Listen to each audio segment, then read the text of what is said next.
Good morning and welcome to Sunrise, coming to you this morning live from the land of honor. Ile Iyi, Ile Eye. I am Alero Edu. Now what do I say after you've done that? How do I top that? I guess I will only mention the fact that this is the place where some people choose to call the fountain of knowledge. Because indeed, they're all professors, aren't they? Virtually everybody, even the governor is a doctor, PhD holder, and then the deputy governor is a professor. Oh, jeez. God help us. Well, the tradition continues, yes, doesn't it does. They've got so many professors. Every household has got one.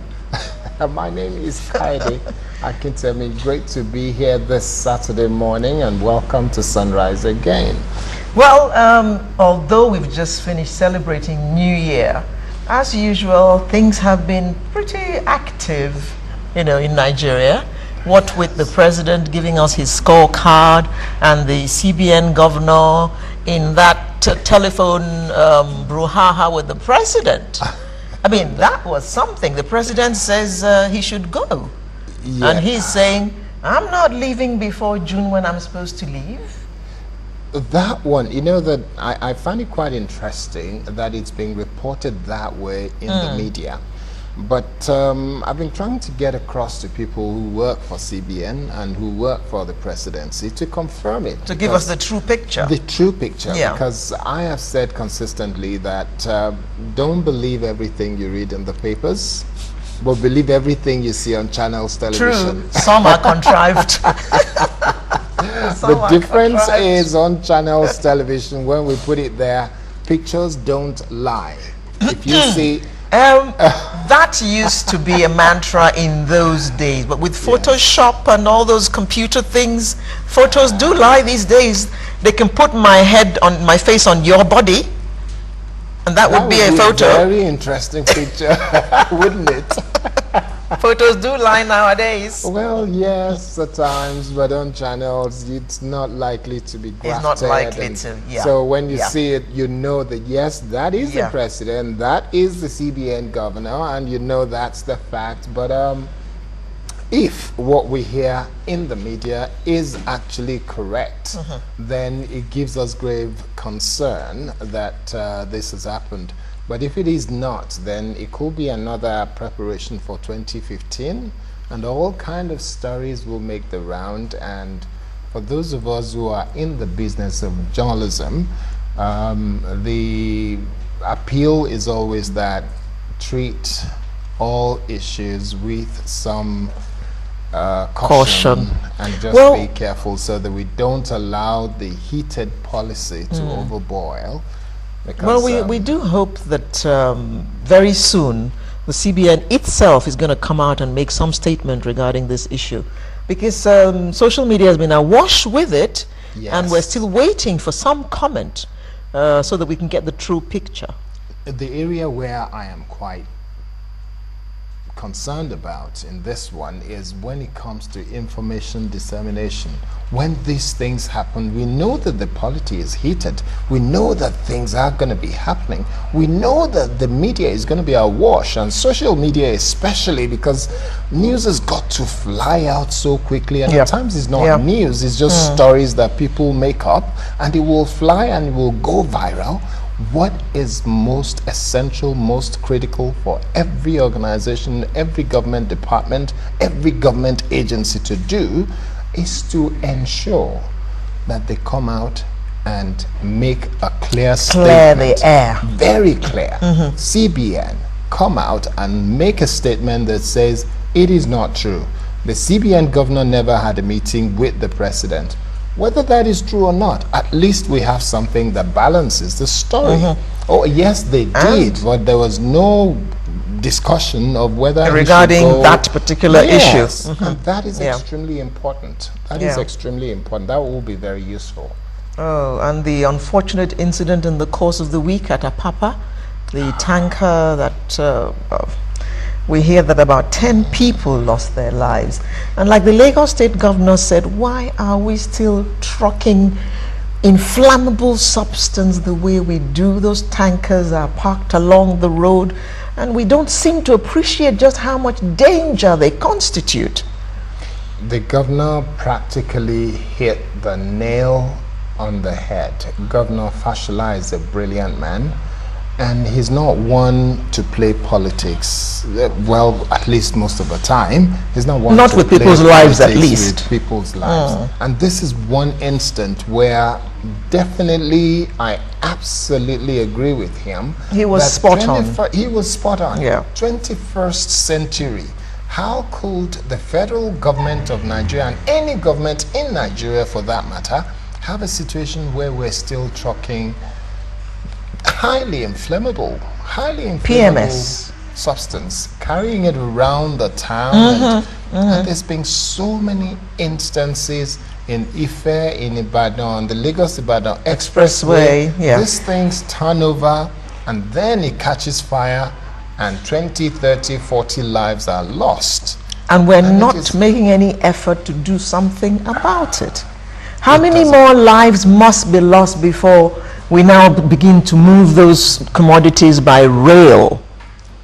We have to make sure that we don't allow this to continue. The federal government and indeed all good people of Nigeria must make it top priority that we do make our railroads work. If they work like it used to when we were in secondary school and we used to travel from Lagos to Kano by rail, and it was such great fun and it was wonderful. Yeah. Now the rail of the 70s, 80s and 90s have changed, and we're talking high speed.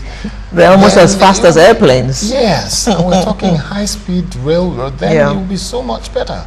Our hearts go out to families who lost property, families who lost relations in that horrible fire caused by that tanker in the Apapa area of Lagos. I also mentioned the president's scorecard. Yeah, the president's scorecard. I don't know what to make of that. So some people are saying that the president should not be scoring himself. He should wait for Nigerians to do the scoring. Absolutely, I agree with them, because I was surprised that we're talking of the president. It's like me saying, well, as far as I'm concerned, I am the best presenter on television in Nigeria for now. Nobody's done much better. I've done a great work. And a lot of people will think, hello. Get real. That is normal.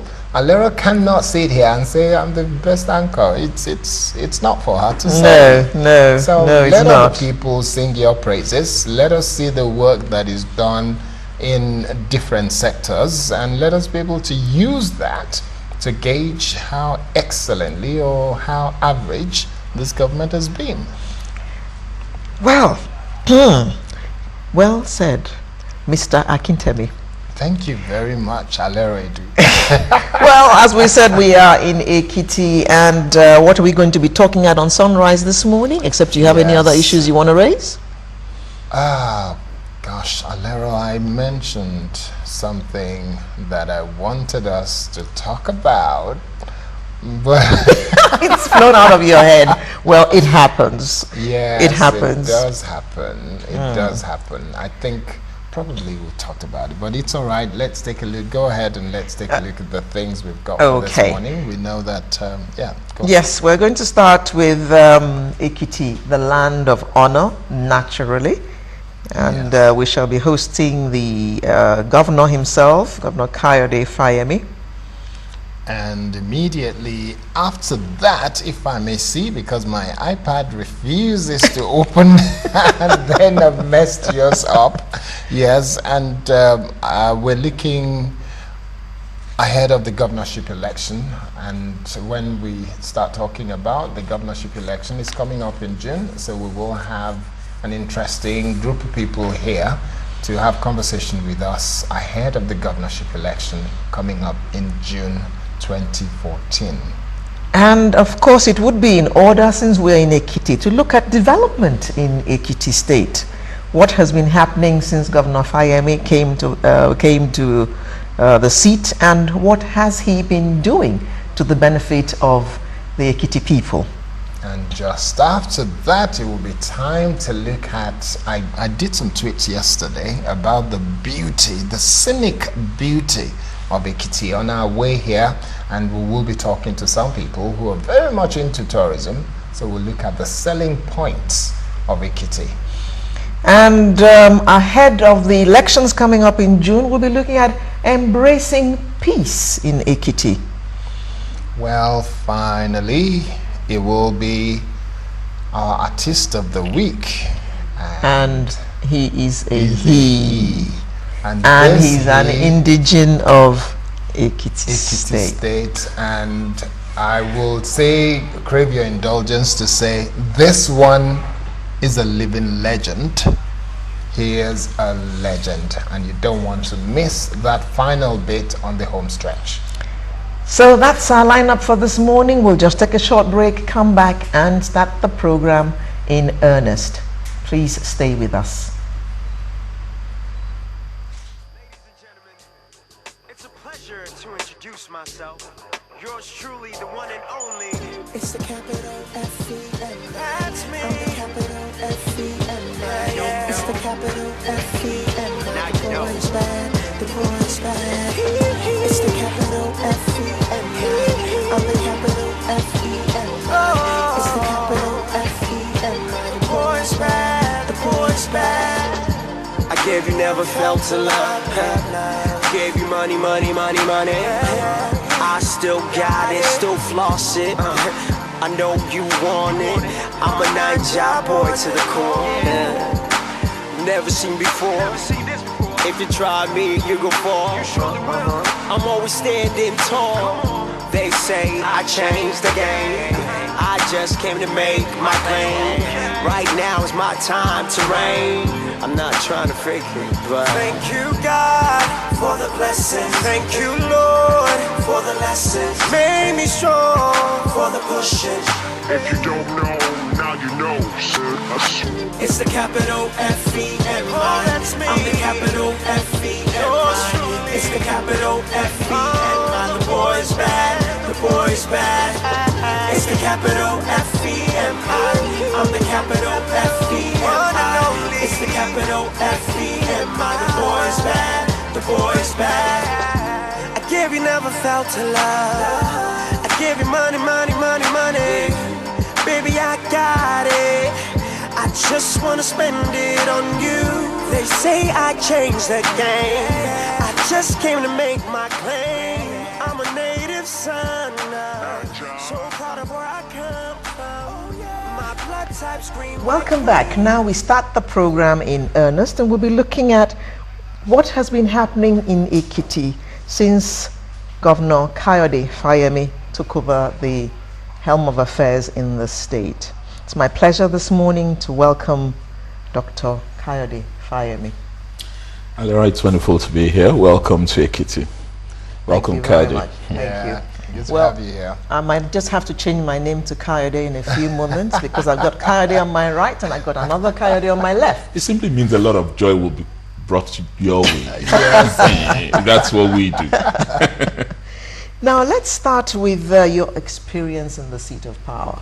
I know that you had a lot of battles before you came because you were at the tribunal and you were in all the courts in the land trying to claim your mandate, and eventually you got it. Has it been Only worth just ended May 31st, 2013. Has it been worth it? Oh, absolutely. Any opportunity to serve the people is a worthy opportunity, because for me, public service is the highest form of duty that any citizen can render to society. So in spite of the difficulties on the journey to power, I have found it immensely worthy of the struggle we waged in order to get here. And in very many ways, the opportunity that being in the seat of power offers to fundamentally affect lives is something that you can't really get outside of being in public service.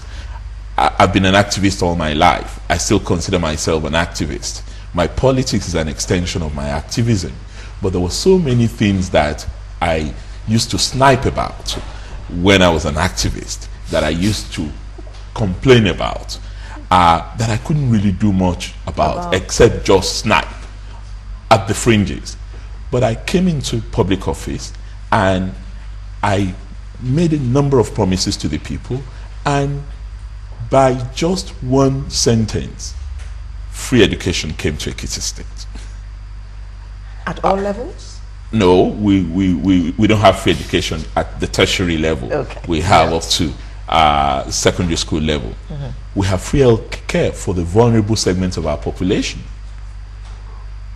We have the first social security benefit scheme in the country for the elderly.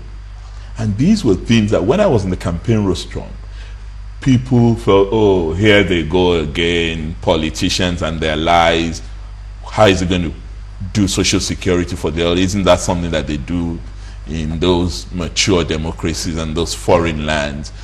Is it going to be possible here? And all of these things, I tell people these days, I say, look, take my inaugural speech on being sworn in as governor and go paragraph by paragraph what I promised. And 3 years, 3 months down the line, ask yourself, has he done this or hasn't he? How far has he gone with infrastructure that he said he was going to do? What has he been able to do about education, and what has been the improvement in public examination in the state? What has he succeeded in doing in healthcare? By no means have I done everything, but I was just going to ask if you were able to deliver, or if you're delivering on all the promises that you made. oh, I am delivering on all the promises that I made. I have not delivered completely on all of them, but on each and every one of those promises, which is known as Roadmap to Ekiti Recovery, the 8-point agenda, popularly so-called here, you can take on each of those points at least 70-80% completed. And you can also know what our eyes are on the future. So has it been worth it? I've been able to affect lives. I've been able to deliver on our social democratic agenda as a political party that believes in pulling up the weak and the vulnerable in society.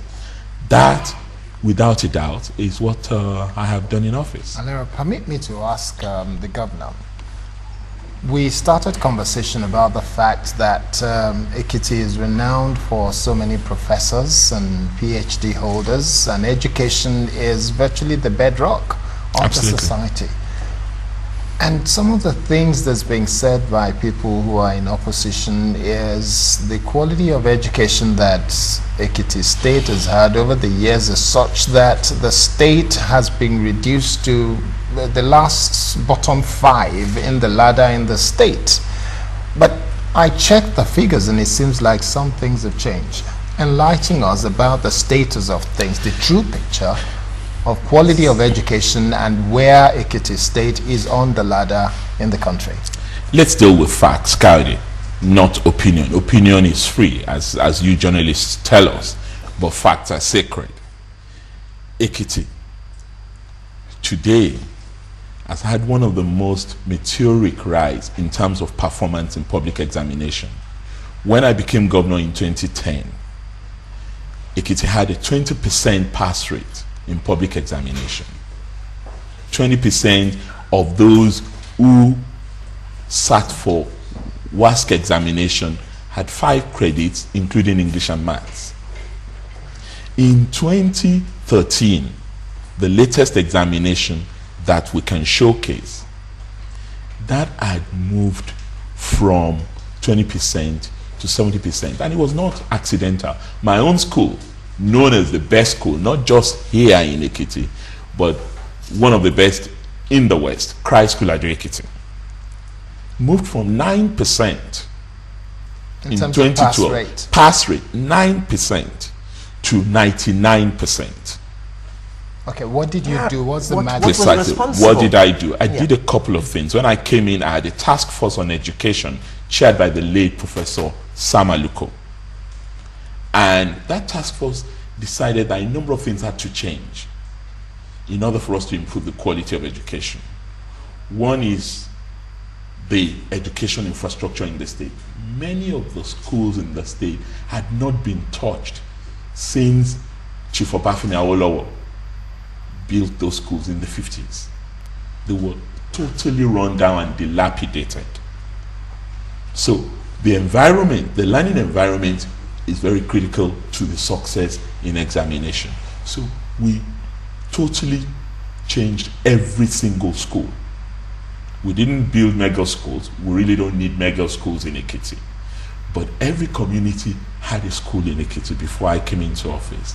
And we renovated, refurbished, put new furniture in all of those schools. All the schools, not one, not two, the entire schools in the state. 183 secondary schools, 856 primary schools. But we didn't stop at that. We also decided to merge our junior and senior secondary schools because there were problems before. You had schools that had junior girls, junior boys, senior girls, senior boys, and there was so much confusion as to who the lead principal was and how to organize. Oh, you're saying there was a principal for junior secondary school? A principal for junior secondary, a principal for senior secondary, and do you have if they have overall girls and boys, that means you have 4 principals in one school? In one school. Yeah, confusion. Yes. So you can Too understand. many you can understand. Too many cooks. Yes. So we decided to do away with that without necessarily changing the curriculum of the school, so that we can streamline the hierarchy and supervision in those schools. And that helped us. In order to do that, we incurred some flack from teachers because we had to do examination for the principals and the vice principals, because here were we with about 400 principals that had to be reduced to 183, 184 principals, and that required some shift. Tough decision. We didn't stop there. But how did We that one also- work? Because It that's one was of the controversial. issues. I'm sure you Yes. heard the Yes. brouhaha over teachers' examination, needs assessment, and all that in Ekiti at the time. Yes, there were confrontations, but we made it transparent, we made it open, and no one lost his or her job. Yes, they may not be called principal again, but they still remain in the system. Their grade level did not change. It was a problem of status, and we had to manage that. But that controversy, a lot of people said it was a way of streamlining the authority of individuals for one reason or the other. Yes, I know it was politicized. It was politicized, but you know, if you're going to be a leader, leadership is not a popularity contest. You have to make up your mind what is in the overall best interest of the population, not just a special interest, but the general interest of the people. The same teachers, I believe, have seen the positive results of what we did. The quality of teaching was also one of the things that we had to address. We also had to address what used to happen here, which we found unacceptable: automatic promotion. Whether you were good or not, you were pushed to the next class. We stopped that, and we also introduced a compulsory examination in SS2. So in order for you to be presented for the WASC examination, you had to pass the compulsory examination. And it turned out that yes, the number of those presented reduced, but virtually all of them passed. No, so what happened to those who didn't do well in the SS2 exam? They repeat. Okay. We said there's no automatic promotion again. You repeat. Okay. But we also do not allow miracle centers again in the state. So if you do not pass your school SAT, we set up remedial colleges in the 16 local governments. You go and retake your exam in that remedial college. What are miracle centers? Exactly. please? I was going to. Miracle centers are special centers that are used for passing examination. You use special candidates to go and sit, impersonate, basically. Who set those up, Excellency? Oh, it's all over the country, because there has not been rigor in the supervision of these schools. So you have all manner of private schools that emanate. That are actually miracle centers. They're basically miracle So centers. you go there and you're sure to get your A grades. You don't have to Even go. if You can You don't even hire, have to go. Somebody hire will go for mercenary. you. You can hire somebody to go take the exam for you, and the person would Use your take the name exam, and bring and you you get the certificate. result. So All of that disappeared in the sorry. Any plans to use biometrics to confirm who's actually this person, and if this person is who they say they are, before they can come in and do their exams? Well, that would have to be a matter for the West African Examination Council. I would like to think that they ought to consider that as part of their processes for examination. But what we have managed to do here is to restore sanity into the system. Okay. So that you don't have that. And we didn't stop there. We also went a notch above that to the tertiary level. Another unpopular decision in the eyes of some people was the merger of all the 3 universities I met in the state, because I felt this is a state reputed for its academic renown. What is the point of having 3 glorified secondary schools and you call them universities? And 3 years down the line, for the first time in the 30-year history of Ekiti State University, all its courses were accredited by the National Universities Commission. So that's why I said, let's stick to facts. If you stick to facts, you will see the significant improvement Now, that has taken place in education. Apart from infrastructure, what has happened regarding the quality of learning? Because most of the time, people fail exams because they have not been properly Absolutely. taught. I talked about that as well.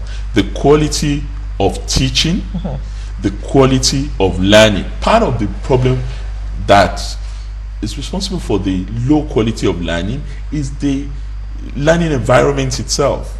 And the quality of the teachers. And the quality of the teachers. So we've tackled all those. And it's a continuous process. We're still tackling the quality of the teachers, addressing that. Talking about, sorry to interject, Your Excellency, talking about the quality of the teachers, has the government hit an impasse in terms of being able to test and be able to assess the teachers? Because you did it with the principal or principals, and some people are saying that the government is not going to venture to look at the quality of the teachers, because that too is a political issue. No, look, everything can be political. It depends on your own agenda. We promised the Ekiti people that we're going to improve education when we got into office. And we made sure that everything we've done, teachers have also been included. There are different ways of undertaking the test. It may not be the way we've done the one for the principals and the vice principals that we would, because you have a much larger population to deal with as far as the classroom teachers are concerned. And tests are consistently being done. But not just tests, capacity building, training workshops are also being organized for them on core courses, on special courses, mathematics, English, the basic sciences. We also do other things. We have things like rural teachers allowance, because we're mostly a rural state. But majority of the teachers don't want to be posted to far-flung areas. So you need to give them some incentives that would also increase the interest in serving outside of the 4 walls of the capital city and other urban conurbations in the state. So we have a whole range of things that we're doing with them. All our teachers have laptops, computers, for example, because they use it in relation to our laptop per child initiative in secondary schools. How did you come about that one, though? How did I come about it? The idea of a laptop for all. a child. You know, we have an advantage here. We are very well educated, but there's a difference between being well educated and being skilled. And we wanted to bridge that gap. And we felt in the 21st century, when people are more ICT inclined, if we're going to build a knowledge economy, which is the basic objective that we have as a state, as a vehicle to make poverty history here, then we're going to have to emphasize our focus on ICT. That's what informed it. Of course, I've looked at a range of examples outside Nigeria, and we entered into a partnership with Samsung because we are also rural. We wanted it to be something that would be functional. So the computers that we make available to our students are solar laptops. so that they can also take it home. You know the electricity situation in our country. And curriculum is loaded into the laptop so that they have something they can also work with, whether they're in school or out of school. Okay, what about the laboratories? The laboratories are also being improved. We're rebuilding the laboratories in schools. We are also equipping the laboratories with the standard examination equipment in the state. So it's a whole comprehensive transformation of the sector. Now, let me just take you back a bit. You spoke about free education. How does that work? At the primary level, what do I need to pay as a primary school student? In fact, you know, the free education at the primary level is even not our policy. It is the national policy. So you could say that the one that we're responsible for primarily is free education in the secondary school. So how does that work? Because how does it work? You don't really pay anything. But if you are in boarding school, you of course pay tuition for boarding. And that is fixed across the board. But if you're a day student, you have access to all the educational materials that we offer, including the laptop that I talked about, but you don't pay anything. What about school uniforms? No, your parents must get you school uniforms. Okay. Yeah, that's the least a parent could do. Okay, so that's about all that they pay for by the uniform. Yes. Let's move on to health, because it is a key issue. When people are unhealthy, it becomes extremely difficult to be able to do anything or to learn or to do any line of business. Now, your health infrastructure, what's the state of it at the moment? Well, our health infrastructures are also some of the best that you can come across. We have general hospitals in our secondary facilities in almost every local government. And we have 16 local governments, so we have about 22. Some local governments even have more than one general hospital. And virtually every community that has over 5,000 people has a primary healthcare center in the state. So we have about 320 primary health centers. We have in the local governments, which would be the referral center for those tertiary health centers. And then we have the teaching hospital, which caters to much more complicated Interestingly cases. enough, Your Excellency, you mentioned teaching hospital. I went into the Ekiti State Teaching Hospital yesterday, and I'm told that it's going through a process of transition. What is happening there? What is happening? A whole range of things are happening there. The teaching hospital is having a number of refurbishments. We also have an IFC Ekiti State. IFC is the International Finance Corporation Ekiti State relationship partnership to put in place a diagnostic center in the teaching hospital. We've just completed a wellness and cancer detection center in memory of my late deputy who died of breast cancer last year. So we've just opened that in the place with state-of-the-art equipment, focusing primarily on men. Is there an intention to move that institution out of that location to somewhere else, or that's the same place you're looking to develop? No, because there's a large expanse of land there. We've already built it, and we have equipment there. I mean, if you went there, I'm surprised they didn't take you to the Fumi Alainka Diagnostic Center. Unfortunately, I didn't see that one. It's a brand new building with all the equipments there, the mammograms and all the equipments that they use in that detection. Because part of the problem that we discovered is that we have a problem of early detection. And if you don't detect an ailment like cancer at the very first stage, it goes up to about stage 4 when all hope is lost. But if you don't discover it at a very early stage, then the chances of really curing it is very slim. So what you have there is not a comprehensive center, it's just the diagnostics. It's a diagnostics, That then enables us to help those who are found to have developed a case of breast or cervical or any form of cancer to be referred to a specialist. So where are the special hospitals for this kind of thing? Because cancer is not supposed to be a terminal illness if it is managed properly. It is. It is not supposed to be a terminal illness. And detected early as well. But we also know that we have challenges with our health system in the country.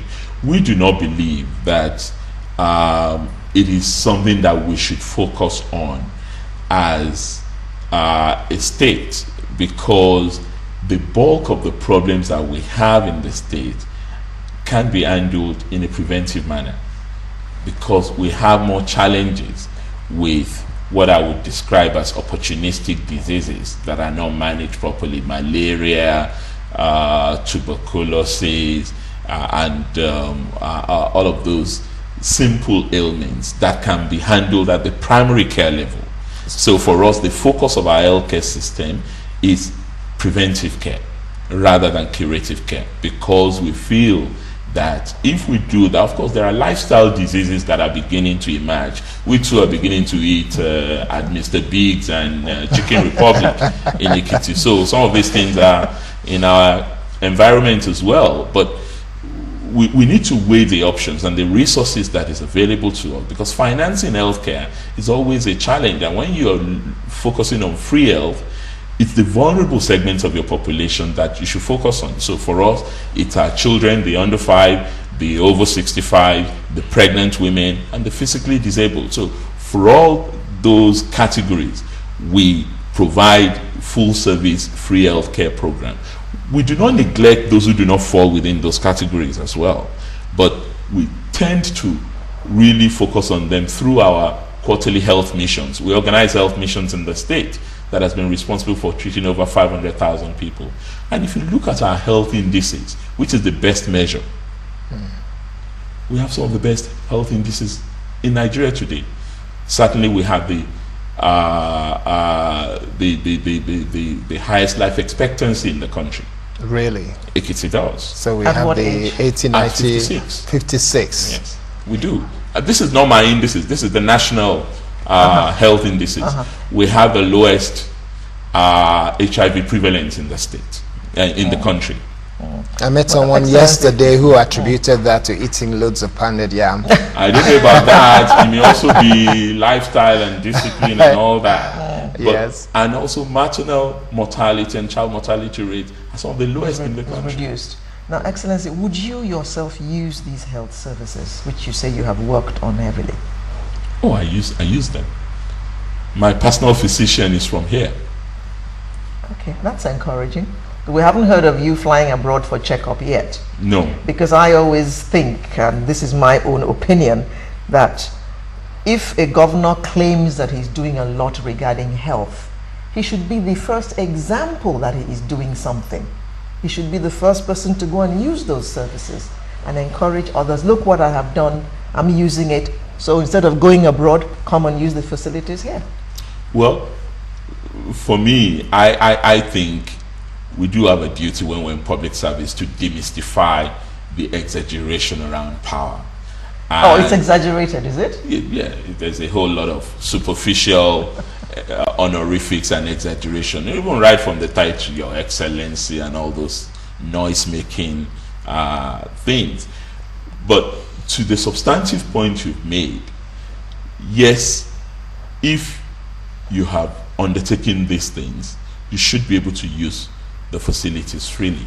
And in my case, I do use the facilities available for us in Ekiti. Yes, you said something that I'd like to pick you up on in terms of the financing of the health sector, and I guess financing of the education as well. Where does your fund come from? Give us an idea of how you fund all those things, because the facts remain that Ekiti State is not one of the richest in terms of federal allocation. Well, we may not be rich in terms of federal allocation, but we're robust and rich in terms of our creativity and innovation. And I believe that is precisely what makes a difference in governance. It's not the amount of money, it's It's the use to which you put what is available to you. And we were very clear. We knew when we were running for office here that Ekiti was not awash with oil money. We had done our calculations when we were making the pledges to the people. So it would amount to excuse for inaction, in my view, if I was to come into office and I started with the mantra that, oh, you know, we don't have money, Ekiti is number 35 on the revenue ladder, that is why we can't do anything. That is true, but you also have to demonstrate the capacity for possibilities, and that's what we've done essentially. So where is the money coming from? We have our FAC, yes, you're right. That's not a lot of money. Everybody knows that it's published. It oscillates between 3 billion, 3.5 billion on a monthly basis. Our IGR is about 500 million naira on a monthly basis too. And when you take out what we pay to civil servants and teachers and the running of government, a significant chunk of that money goes into that, at least 3 billion, if not more. How much do you end up spending? Let's take facts and figures now. How much do you end up spending on recurrent expenditure? Recurrent expenditure on a monthly basis. How much do you end up paying as salary? What percentage? Or what percentage of the 3-point-something billion end up as money that is used for paying salaries? For paying salaries, that is 2 billion. About 2 billion. So you have just under 1.5. Well, we even have less than that because we have other operational costs. But we have also factored those challenges into our overall governance framework. And that's why we're very, very robust in our relationship with development partners. When I became governor here, virtually all the development partners who are not in the state returned to Ekiti State.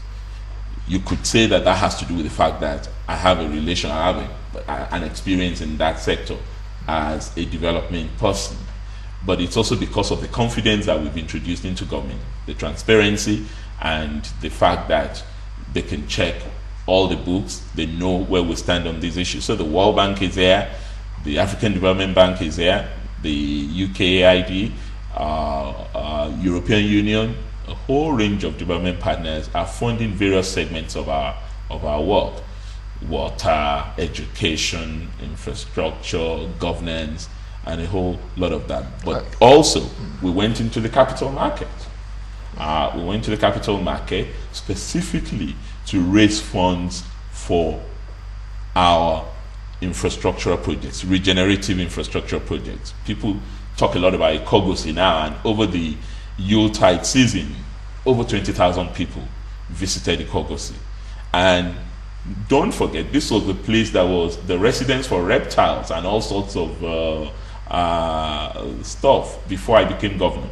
Now it's a cynosure of all eyes. Everybody wants to come there, and we haven't even finished what we have in store for Ikogosi. Okay, Your Excellency, if... I'm sorry, let me just go back to health. Yes. Before we leave it all together. You have done all this work in the health sector.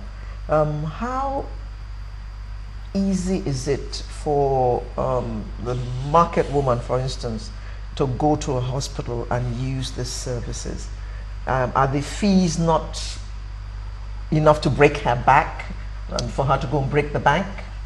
I don't think so. It depends on what the market woman is going into the hospital for and whether the market woman qualifies for the free health services. If the market woman is pregnant, for example, all she needs to do is register.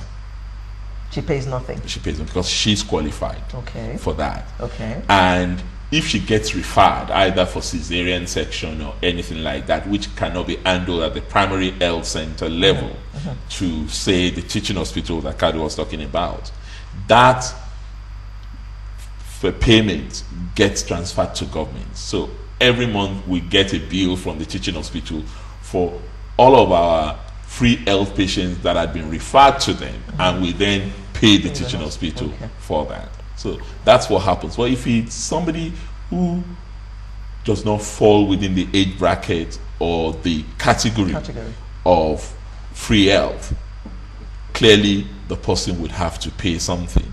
And the fees are reasonable. They're certainly better than what obtains at the private hospital. Any plan for any health insurance? We already have health insurance. That's the other thing I wanted to talk about. Okay. The state has just started health insurance with the National Health Insurance Scheme, because sustainability is very critical to us.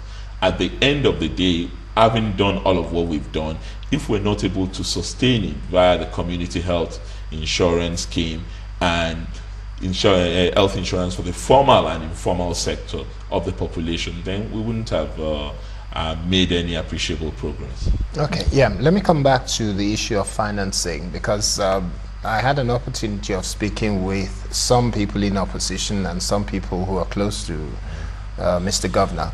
One of the things that's being raised is the fact that they're asking the question, how many times has the Ekiti state government gone to the bond market? How much loan have you taken, and to what effect?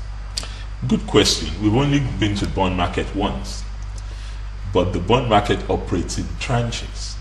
We went to the bond market to raise 25 billion naira in December 2011. And these were project-specific funding support.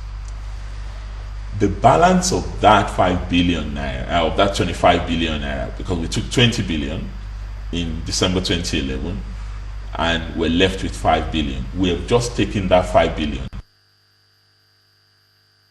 So all that we've gone to the bond market. Did you get exact amount, or did you had an oversubscription or anything? Oh, both times we had an oversubscription. And don't forget, if there's no confidence in the market, if there's no confidence in Ekiti State, this is 6 months to election. You don't get private sector subscribing to a bond in a state that has election in 6 months if they don't have a reasonable confidence of the performance of that state in terms of its repayment capacity on what it had already borrowed. So, okay, permit me, Your Excellency, to mention this. If people say to you that you're raising this final tranche of money for the purpose of election, how do you respond to that? Again, opinion is free. Anyone could come up with anything, particularly if you're my political opponent. Yes. You wouldn't have any other thing to say about it. But these are specific. You don't go to the bond market to raise money unless it is for specific projects, which the SEC, the Stock Exchange Commission, monitors, which the NSC monitors, and which those who have subscribed to your bond are not oblivious to, because they want to make sure that they get their returns. Yeah. So for those who are not aware, for me, yes, there is also the issue of personal integrity. The only thing I brought into politics, what makes me different from a lot of politicians around here, is my name. I'm not about to sell myself short simply on the altar of politics. The reason why I was the only person who declared my assets when I became governor in this state, which you can Google and find, it's precisely because I have an alternative address. I have a second address. Government house is not my address. So I can leave this job. But service is important to me. That is what brought me into politics. It is not personal aggrandizement. It is service to my people. And I've demonstrated that. So for those who are saying that this money, the last tranche of 5 billion, is meant for election, what exactly are you taking that last tranche for? What are you going to allocate it to or appropriate it to? Thank you. We are in this last tranche, we have projects that have been contractor financed. Some of them are still ongoing. We have the pavilion. I don't know if you've had the chance I had to look at go it yesterday. To our sports pavilion. It's a regenerative project for us because people will come there, rent the space for all manner of things. It's much better than Eagle Square and many of the other facilities of this type that you have around. We are also using it for our bricks factory, which had been moribund for 23 years. and we're bringing it back to use. It's being used for some of our road infrastructure facilities. And we're talking about 5 billion. How much is 5 billion in that terrain or infrastructure? It's not a lot of money. So for politicians who want to take an opportunistic shot at the governor, they should be my guest. I invite them. They can also be part of the monitoring team for this project. Because for me, one thing Ekiti people know is that my word is my bond. Whatever I've said I would do, I have done. And that's why I challenge people. I said, read my inaugural speech. Read my plan, the roadmap to Ekiti recovery, and check it out one by one. What did I say I would do? What have I done? No politician who is not worth his salt will go back to communities. I've just completed this last October a tour of 131 communities. I go into communities, sit with the people. How far have we gone in our agenda? What do you want in the next budget for your community? Very few politicians can do that. Okay. That being said, let's talk about the upcoming elections. With all this that you have said, and especially this trip to the communities, I want your opinion regarding your chances at the election. I mean, if my leader comes to visit me, small villager in God knows, there's some backwater in Ekiti, and comes to discuss with me, ask my opinion, what I want in the budget and all that, surely that leader has my vote. And I would like to think Ekiti people are very discerning, just like you. but that's the choice of our people to make. It's a choice for them to make. What are your chances? Well, you know, it's a bit of an unfair question. Because, of course, when I answer that, you would say, of course, you would say that. That's what you would say. I may not say that. Well, my chances are very good. My chances are very good because I have delivered on what I promised. And if politics is about performance, if it's about accountability to the people, which it should be, if it's about transparency, I have delivered. But of course, we also have a segment. Election for 2014 come June. That is what I have been really urging upon our people. So what's the governor doing to ensure that I'm not only urging peace? people, Yes. I'm going into communities to preach peace, and people know that even though I have a doctorate in war, I'm a very peaceful person. And that's how I've conducted myself in all my years in politics in this state. Even when I was provoked, even when I was attacked, even as an opposition underdog, I ensured and maintained that I want to be governor over living people, not dead people. And that's still the point I'm making. I'm urging politicians to focus on their agenda, sell their agenda to Ekiti people. Come and tell the people what you can do better than Fayemi. What is it that Fayemi has not done that you are able to do and that would make the lives of our people better? If they believe you, good luck to you. You will be the governor. I'll go and find another thing to do with myself. But don't preach violence, don't threaten brigandage, don't threaten federal powers, because we hear a lot of saber rattling going on. Oh, we're going to bring Abuja to Ekiti. We're going to ensure that we kick you out and do all those things. I have a message for such people. They should go back into the history of Ekiti people, right? Way back to the Awolowo days. We were more Awolowo than Ijebu people here. We're passionate about governance. We're passionate about our votes. And we always resist imposition and fraud. Way back to our history, the Ekiti Parappa Wars, you will find how we resisted the Ibadans. We did the same in the 60s, in the Wild Wild West. You remember the Omoboriwo saga? It's also in this area.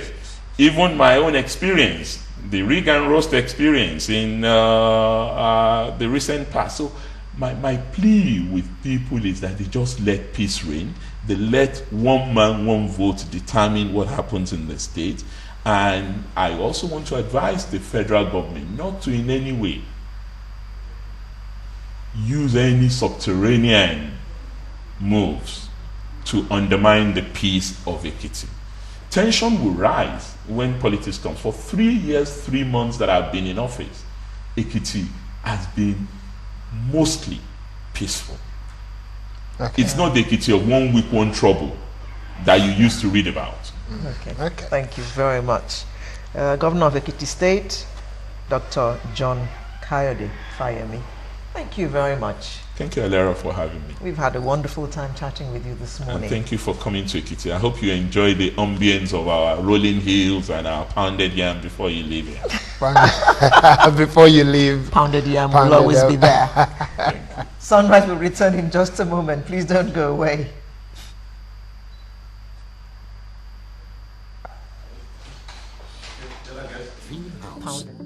Or maybe you just want to remodel your existing setup. Whatever the case may be, you'll find what you need at QMB Builders Mart. Combining top quality, exquisite taste, and easy access, QMB Builders Mart is your one-stop shop for the best of what your home deserves. So treat your home well and come over to QMB Builders Mart. My students count on me, so I don't have time for a headache. When minutes matter, take Panadol. Panadol is the first pain reliever with Optizorb technology, which releases medicine 5 times faster than regular paracetamol tablets. Every minute makes a difference. Caring takes strength. Panadol.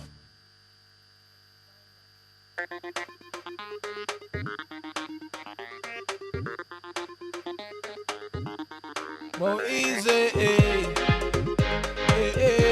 so music, let's go. I'm going all out and party, pop champagne tonight. It's nobody you, I won't bury. Say hello to a star, see one lady, one Larry. Hey, look what's he do. Sorry, oh yeah, follow me, go. Follow me, go.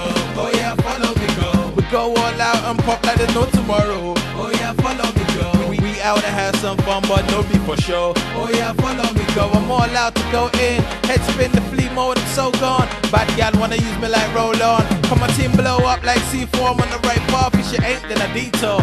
No comparison, easy to raw. They're good to I ain't too sure. Now that's why I say sorrow.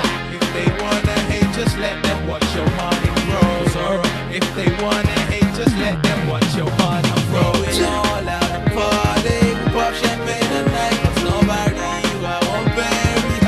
Say hello to a star, see one lady, one Larry. Hey, look what's he do. Sorry, oh yeah, follow me, go. Oh yeah, follow me, go again. I'm off that scale from 1 to 10. We're making the track, so we're setting the trends, and we all about the fire. No pretend. There's something you should know. We're nothing like them other bros. Oh shit. Never see how to get 'em out, but my team getting higher than my aim out. Yeah, and you know I know they watch fake Joe, so they all on my damn case. But if they wanna hate, just let them watch your money, bro. If they wanna hate, just let them watch your money. Going all out and party, pop champagne tonight. Cause nobody you, I won't bury. Say hello to a star, see one lady, one Larry. Hey, look what's he do. Sorry, oh yeah, follow me, go. Follow me. Going all out and party, pop champagne tonight. Cause nobody you, I won't bury. Say hello to a star, see one lady, one Larry. Hey, look what's he do. Sorry, oh yeah, follow me, go.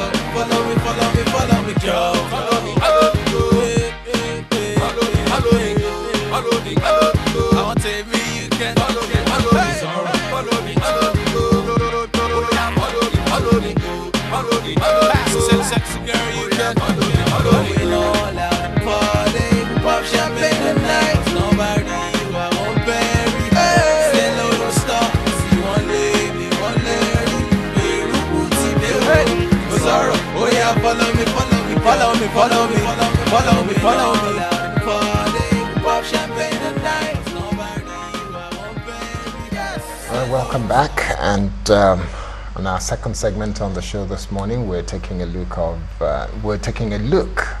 at the preparation for 2014 election in Ekiti State. It's all about June for the election as far as the people of Ekiti State are concerned, but politics in this realm is something that is quite interesting. So we've invited all parties concerned. Unfortunately, some of them said it's a bit too short notice for them, and others said they just could not make it. But we have a very interesting group of people in the studio this morning to have conversation about looking ahead to the election come June 2014. I'll start from my left-hand side, and we've got in the house Honorable Bimbo Daramola, who's a member of the Federal House of Representatives. He would love to be called a congressman. I am indeed a congressman. You are a congressman indeed. Good morning and welcome to Sunrise from Ekiti State, your home state. This is where you need to be. And then on the other side, I've got the APC interim chairman in Ekiti State, Chief Jide Awe. Good morning and welcome. Good morning, Charles. And sitting next to him is Mr. Bolade Omonijo. Omonijo. Yes. Yes, and he's a member of the editorial board of the Nation newspaper. Good morning and welcome to Sunrise. It's a pleasure to be here. Yes. All right, you are fairly independent. You work for a newspaper. I am truly independent. I will choose my words carefully because I'm talking to a journalist. You are truly independent. Exactly. I will not use another word, but we'll say that yes, you are independent. And what is your assessment of Ekiti State in terms of preparation? Some people are worried that it's going to be war, it's going to be battle, it's going to be all kind of acrimonious allegations making the rounds, and there will be very little about deliverables and agenda and manifesto. What is your thought? Yes, I'm as worried as any other person about the situation on ground. But it's not just about Ekiti, it's the nature of our politics. Some 30 years ago, when I was at the University of Nigeria, Nsukka, studying political science, one of my lecturers then, Professor Asisi Asobe, likened Nigerian elections to warfare, and that the candidates are commanders, each having his own army, and they come for confrontation. So nothing has changed in terms of that. But I believe and I hope that the election in Ekiti State will be largely free, violence-free, because I can see that those who handle state structure, levers of power in the state, appear to have something upstairs to offer. Now, when you are in an argument, when you have very little to offer, it's very easy to feign annoyance, and then you want to scatter it all. But if you are really prepared, then you will be mindful of the points you want to make. I believe that those who are in charge of the structure in the states now know that all eyes are on them. I just listened to the governor just a few minutes ago, and I could hear him say that he has antecedents and that he has a pedigree, and he has brought a name into politics. Many of us who knew him before he came into politics somehow are waiting for him. We want to be able to take him up when he leaves power. We want to be able to say that, look, we never knew you to be a man of violence. We never knew you to come with an agenda of thugs and soldiers, foot soldiers and all that. So I believe he's brought something to politics, and we want to believe that he will take his integrity. Okay, very quickly. Let me just stay with you for a bit. You said that your lecturer told you something, and things have not changed in 30 years. What happened to all the enlightenment that civil society has been carrying out, political parties have been carrying out, educating the people? And I believe that we were now saying that Nigerians have become more discerning where elections are concerned, and they're now beginning to appreciate the value of their one vote. Well, all that doesn't mean anything? To a large extent, the stakeholders have not held matters. I mean, we just saw a number of elections. That's an example, is a reference point. And we saw that happened in Anambra State. The vote did not count. And that's making a number of people to get more desperate. People are losing confidence in the ballot box. They are losing confidence in the judiciary. They are losing confidence in the electoral commission. And if you lose confidence in all these, where does that leave you? So self-help. Now let's take a look at that in relation to the opposition in Ekiti State. What's your thought about the people in opposition and what they're likely to want to do during the next election? That's, to me, that's one unfortunate aspect. I could see some confusion. No, I was expecting that to a very large extent over some period, you've had Ekiti as a two-party state, largely. The party in power, the opposition party, whether ACN and PDP, now APC, if you like. But if you look at the PDP in the state, just last week, the president had a meeting with 15 aspirants. 15 aspirants. Isn't that supposed to be a good development, that there are so many candidates who want to be governor? For me, it's one of the things I've never liked about Nigerian elections. It shows that we are not settled. You could have 30, you could have 40, so to say, but you should begin to have how to streamline things. There must be guidelines. There must be things that propel you. Service must be at the background. There are quite a number of them who could not stand the elections. And I'm not talking of just PDP now. I'm talking of Nigeria is the kind of thing we replicate here and there. People could not win elections even in their household. They offer themselves for public service. It's a shame, it's a problem. And then you come in and you are unable as a party, as a political party, as a disciplined platform to come in and say, look, we have this set of criteria and all of us shall keep by it, we shall abide by it. And whoever is thrown up by the process, all of us will support. But that is not the kind of things we are getting, the feelers we are getting from the camp. And that might mean that the platform may not be as settled as we expect when they go to the polls. And that's why it's so important, because you want to have 2-3 major candidates, platforms contending, and then the people are able to make a reasoned choice. And it's in the interest of everybody. Okay, maybe we should come to Honorable Bimba Daramola, who is a congressman and who's also based, is it 50% of the time or 70% of the time in Abuja? No. You share your time? If you ask my constituents, the issue they have with me is that they're watching me in Abuja on Thursday or Tuesday, and then Friday evening I'm back home here. In 2011, when we got in, I came to Ekiti 43 times. That was between July. 43 times in 1 year? No. Between July, 6 months. In 2012, I came into Ekiti 96 times. If you multiply that by 2. Okay, so it's not 50%. Then. So it's even one of our serious brothers and a party man said at one function that he's amazed how I do the shuttles. How do you do it? Do you have a private jet? Well, it's become a status symbol now, and I want to live a very quiet life, so I might not go in the way of PJs. But the thing is this, I know too well that the mandate that I carry does not belong to me. And the situation must not arise where the guy you are sent on an errand will turn around to be the master. And I'm living in the consciousness of that every one time. And when I was trying to pitch to people to get into this office, one of the things I said to myself is that I was going to do everything that the guy who was there before did wrong. I was going to do it right.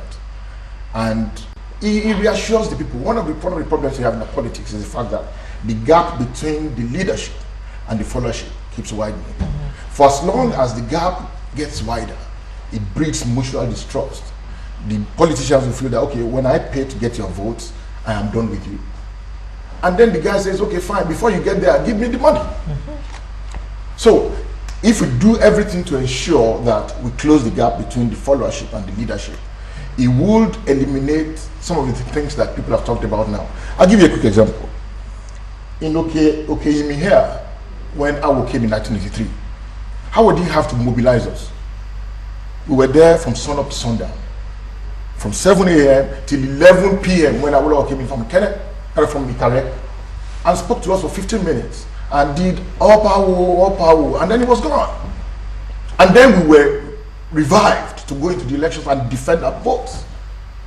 Listen, we didn't import anybody from Ikene to come and deal with the guys who tried to muzzle the votes of the people in Nigeria. Akure didn't have a cost to Ikene to deal with Agbayewa in Akure. Because those were the days when people believed that when leadership says it's good money, and they know it's good money, they wouldn't have to go and check the timepiece. But these days, over the period of time that we talked about, we've lost that. And regrettably, the consequences will be that politicians will get desperate because they know too well if they have access to the levers of power, it could also be the shortest hand to getting wealth. So we must do everything to close the gaps, and that's one of the reasons why I feel that. I was there last weekend, and here I am today. So in Ekiti State, what's your immediate thought regarding the preparation? Because the election is in the air. It's getting very frantic. It's getting very, very busy time now. Yes. Well, I'm going to look at it from two perspectives. The system and the drivers of the system. Okay? The governor, even though I missed the part of his own interview, alluded to so much of everything that he's done. And I challenge anybody to come to Ekiti today, anybody on the planet, to come to Ekiti today. If everything or any of those things that the governor has said is wrong, I will stand down. I will resign from House of Reps. I won't back a man who does not know where he's going. I'm not a political talk. I'm not a political hireling. I had a job before I came into this. I'm even poorer now than I was before now. And so if I back a man with due respect and modesty, I back a man like Kayode Fayemi, I sure know what he's saying. And then this is the thing. We listen, this election is going to be won on the basis of where we were, where we are, and where we're headed. For the very first time in almost 8 years, Ekiti now has a clear direction. And one of the first things that leadership must do after winning the confidence of followership is to provide leadership, to provide direction. And this governor has done that. You see, the spin-offs are the tangibles of, what is done in infrastructure. For instance, if a governor goes ahead to pay 25,000, not his money, 25,000 people, senior citizens, 5,000 naira every month stipend, social safety net for senior citizens. That is not what we should celebrate him for in the main, in the primary sense of it. What we should celebrate is for the heart. Because guess what? We've had governors, 7 governors in a row in this same state. And then you ask me, where is he getting the money from? This same state gets 2.5 billion every month. About 1.8 billion goes to the current. And the man can still afford 10,000 volunteers and pays them 10,000 every month. Okay, you mentioned, I'm sorry, I'm going to have to interrupt. Let me clear on this. All right. What that safely tells you is that the money that belongs to Ekiti people is working for them. You don't have the margin to steal anymore.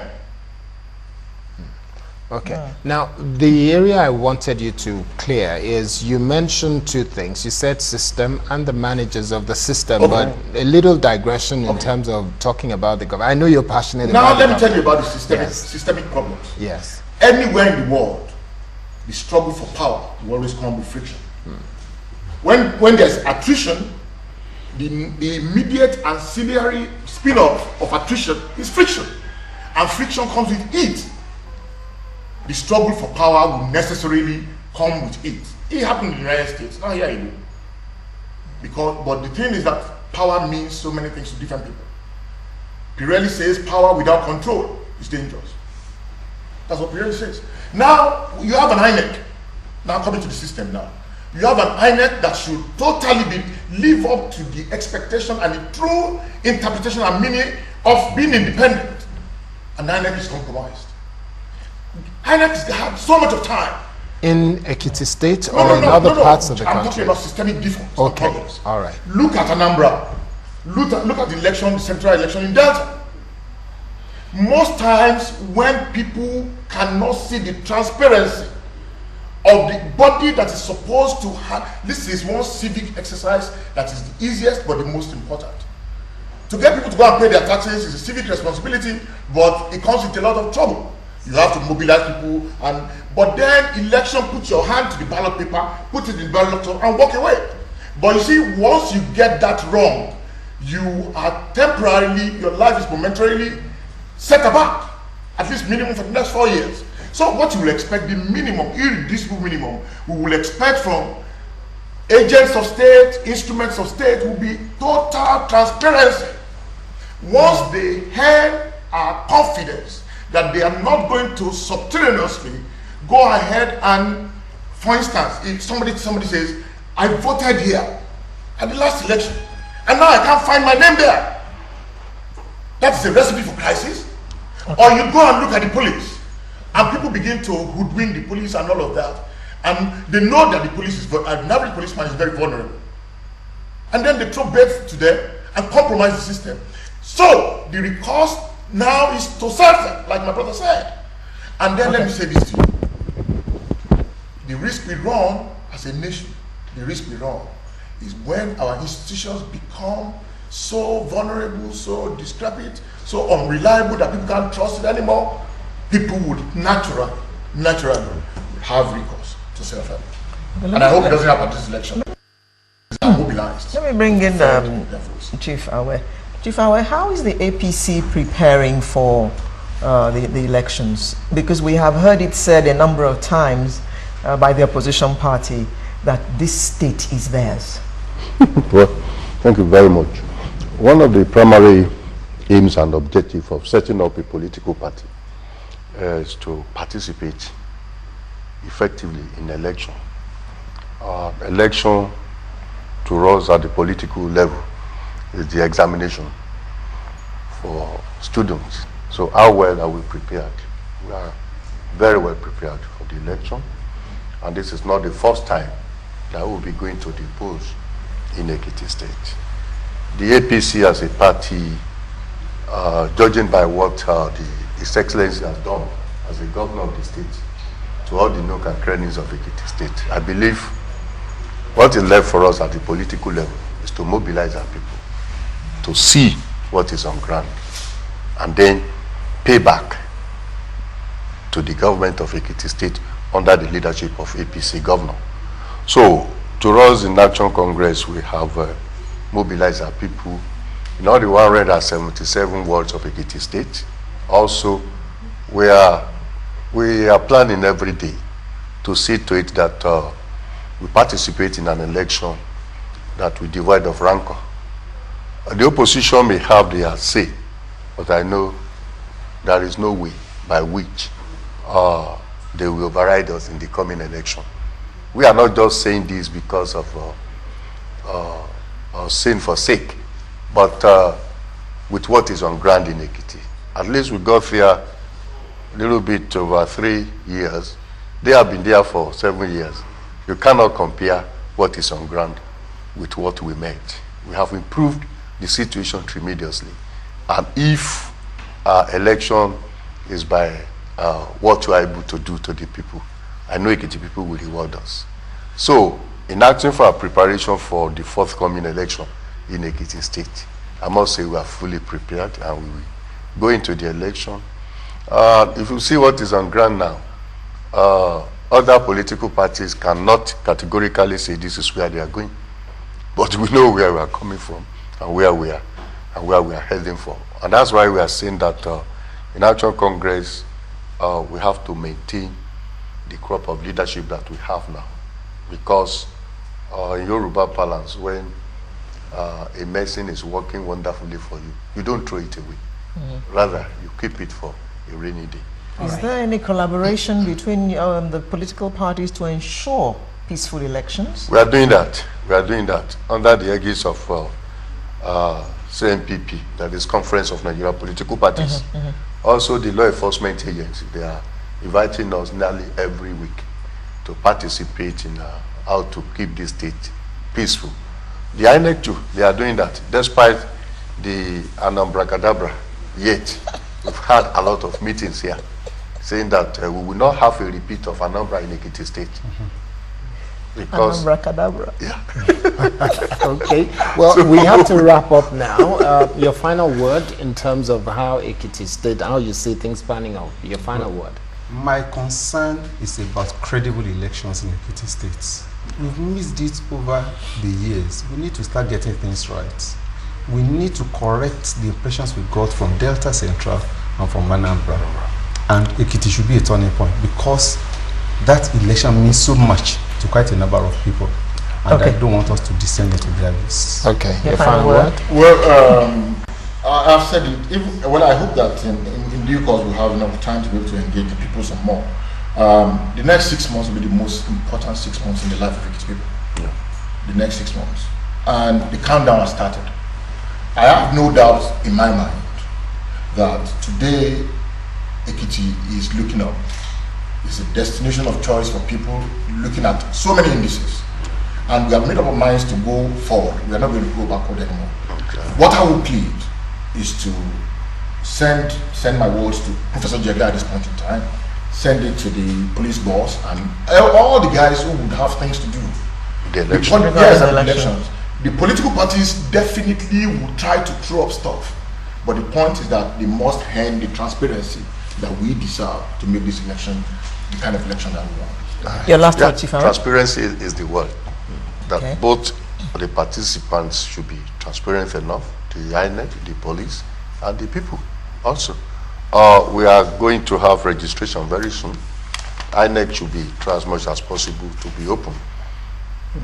Conduct the registration exercise very well and display the list as at when due, so that individual can go there and examine. Okay. To politicians, we will continue to talk to our people. All right. The state can only get development in atmosphere of peace. All right. Thank you very much, Chief Jide Awe, Interim Chairman of APC, Mr. Bolade Omonijo, Member, Editorial Board of the Nation newspaper, and of course, Congressman, Honorable Member of the House, Federal Representative, Bimbo Daramola, thank you very much. And Sunrise is not going away. We'll take a break. When we come back, another interesting conversation on the way. Join us again. My students count on me, so I don't have time for a headache. When minutes matter, take Panadol. Panadol is the first pain reliever with Optizorb technology, which releases medicine 5 times faster than regular paracetamol tablets. Every minute makes a difference. Caring takes strength. Panadol.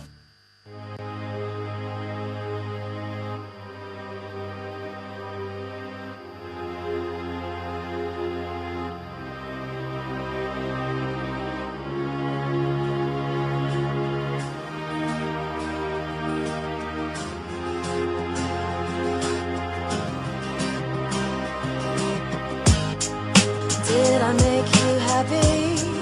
Did I make you sad? Do you remember the last kiss that we had? Do you even care that I'm missing you?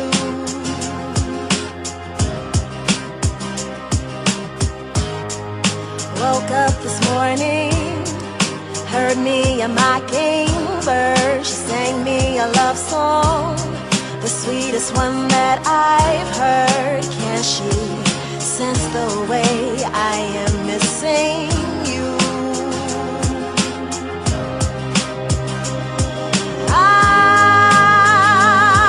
know that you had to go. It's okay, I'll be moving on.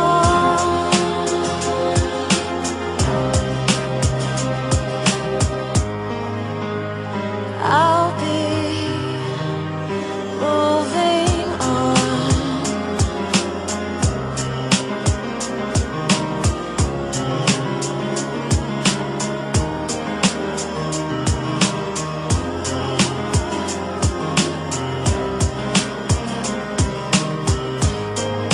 I saw you walking, your lovers were holding hands. She looked so happy, and I cannot pretend that you are here with her and she's there with you.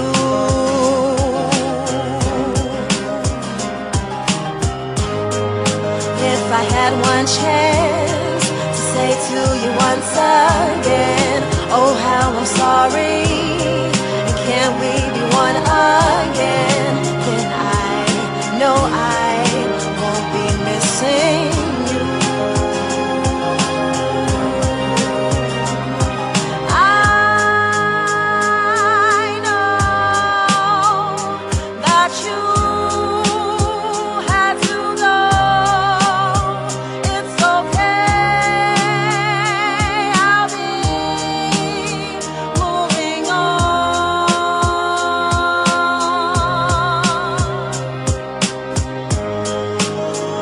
I'll be moving on. I'll be moving on. I'll be.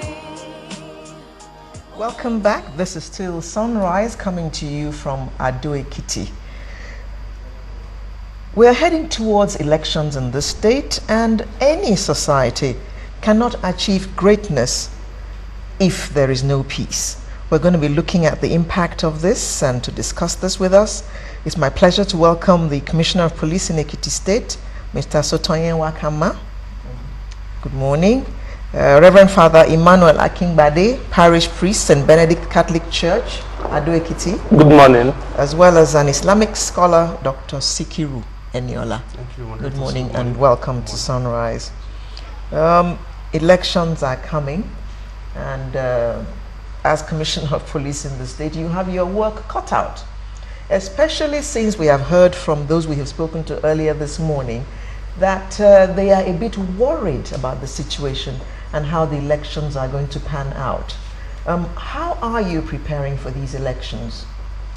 Well, whenever you have an assignment before you, one of the best things to do is to research it and go forward from there. So for instance, we look at the previous history, particularly with respect to politics in this state and politics during elections. Now, there has been quite a bit of evidence of volatility, which is surprising because this state is virtually the most literate state in the country.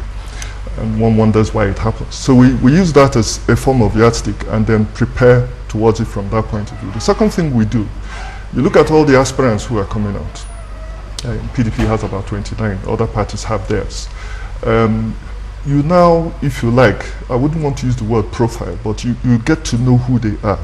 You get a certain amount of intelligence on them as to what they're likely to do.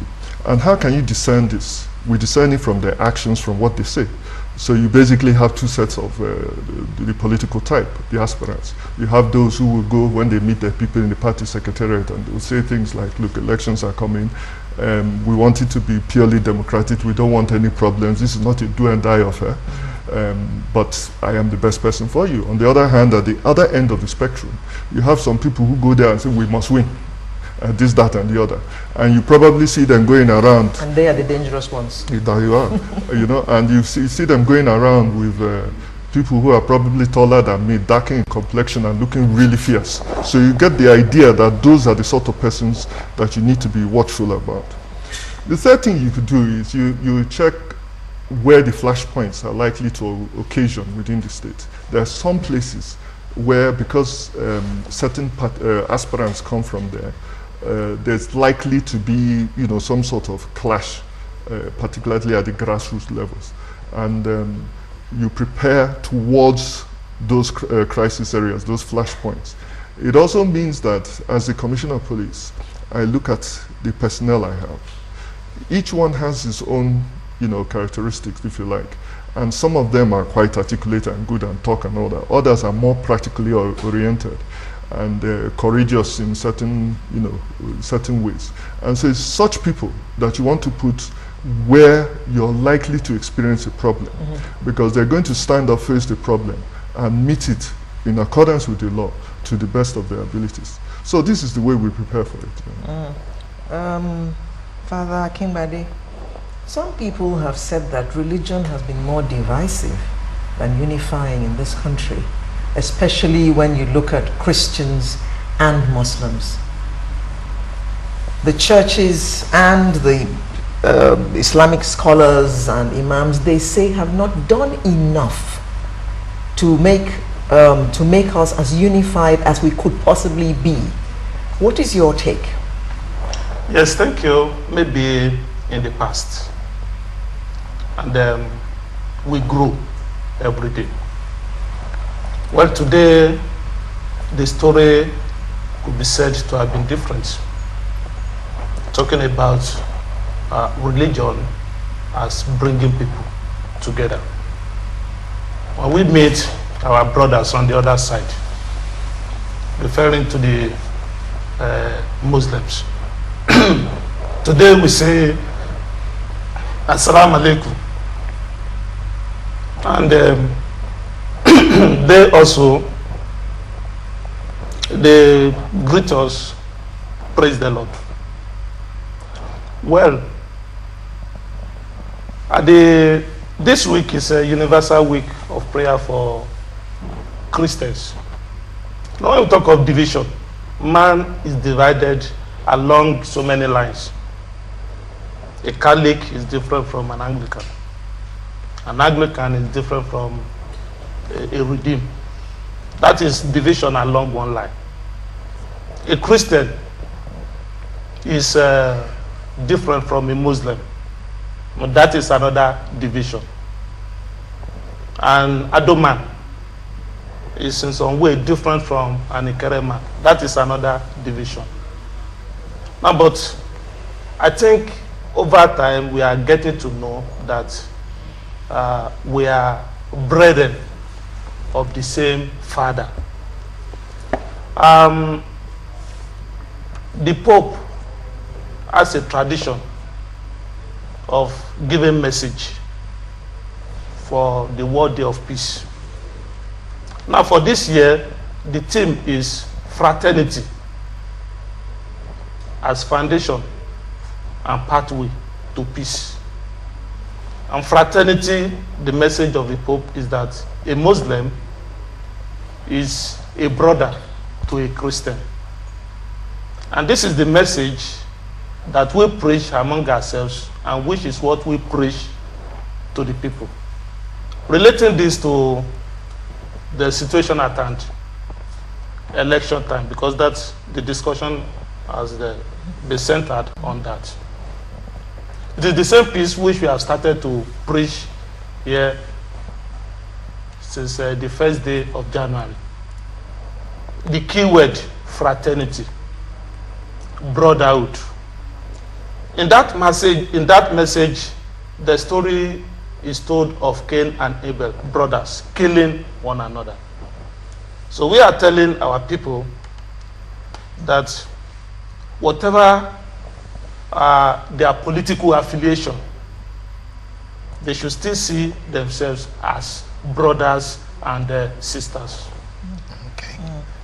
Right. Yeah, I was going to ask Dr. Niola. Yes, that in terms of the peace that one would expect to see in Ekiti State during this time of the year and season, when we're talking a lot of politics, do you see any chance or likelihood of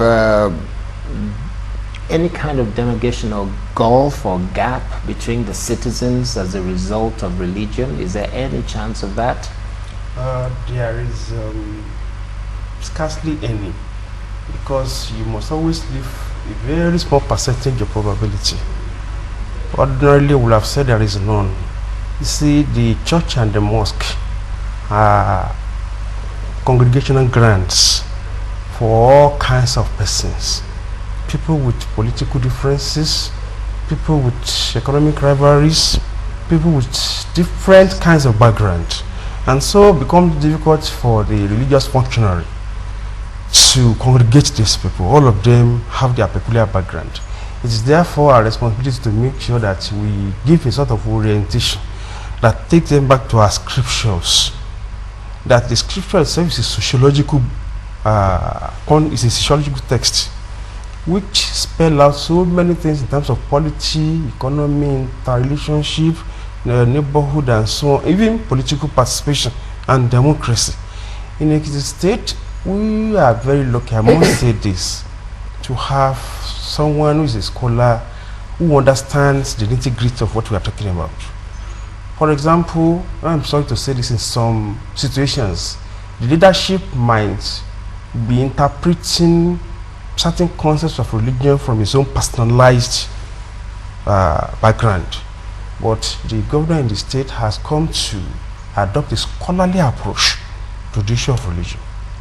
For example, in this state in the last 2 years, there had been attempts, provocative attempts between the two religions, between two main religions, because we have 3 living religions anyway, Islam and Christianity and ATR. Now, in our educational setup, Muslims who want their children to wear the cape, for example, in public schools. Wear the hijab. Yes, in public schools. Not Muslims going to a Catholic school to insist on Muslim bride or whatever, but in public schools.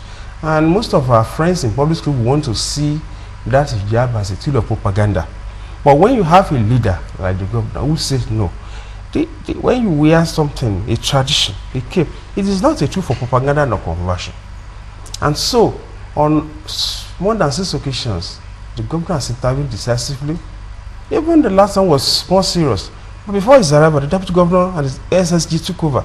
And when the governor came, he sanctioned what they did. And there had never been altercations in this state. Perhaps if you have followed our history very well.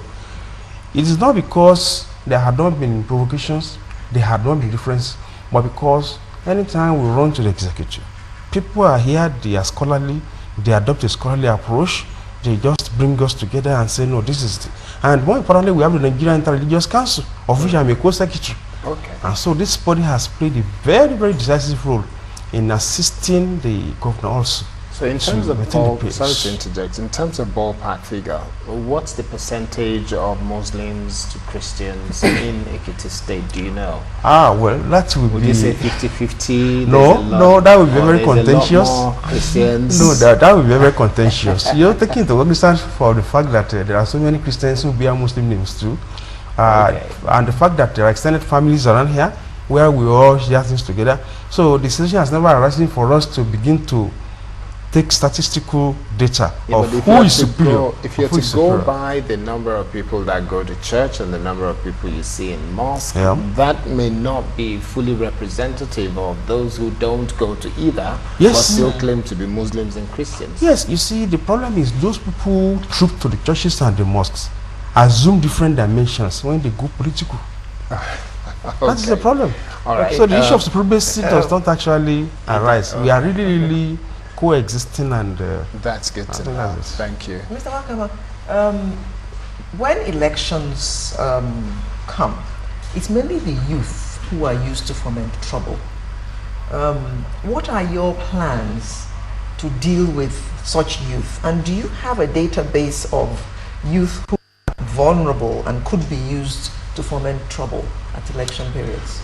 Well, what are our plans? First and foremost, the 3 key things. We try to enforce, prevent, and educate.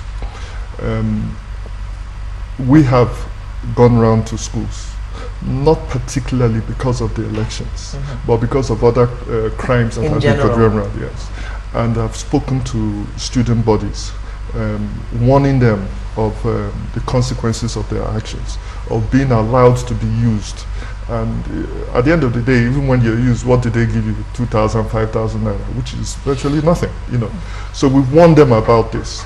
But from the if they are found, I mean, to have been involved in some sort of thuggery or electoral malpractice or the other, they would definitely be charged to court. They could lose so much, remanded in prison, sentence, etc.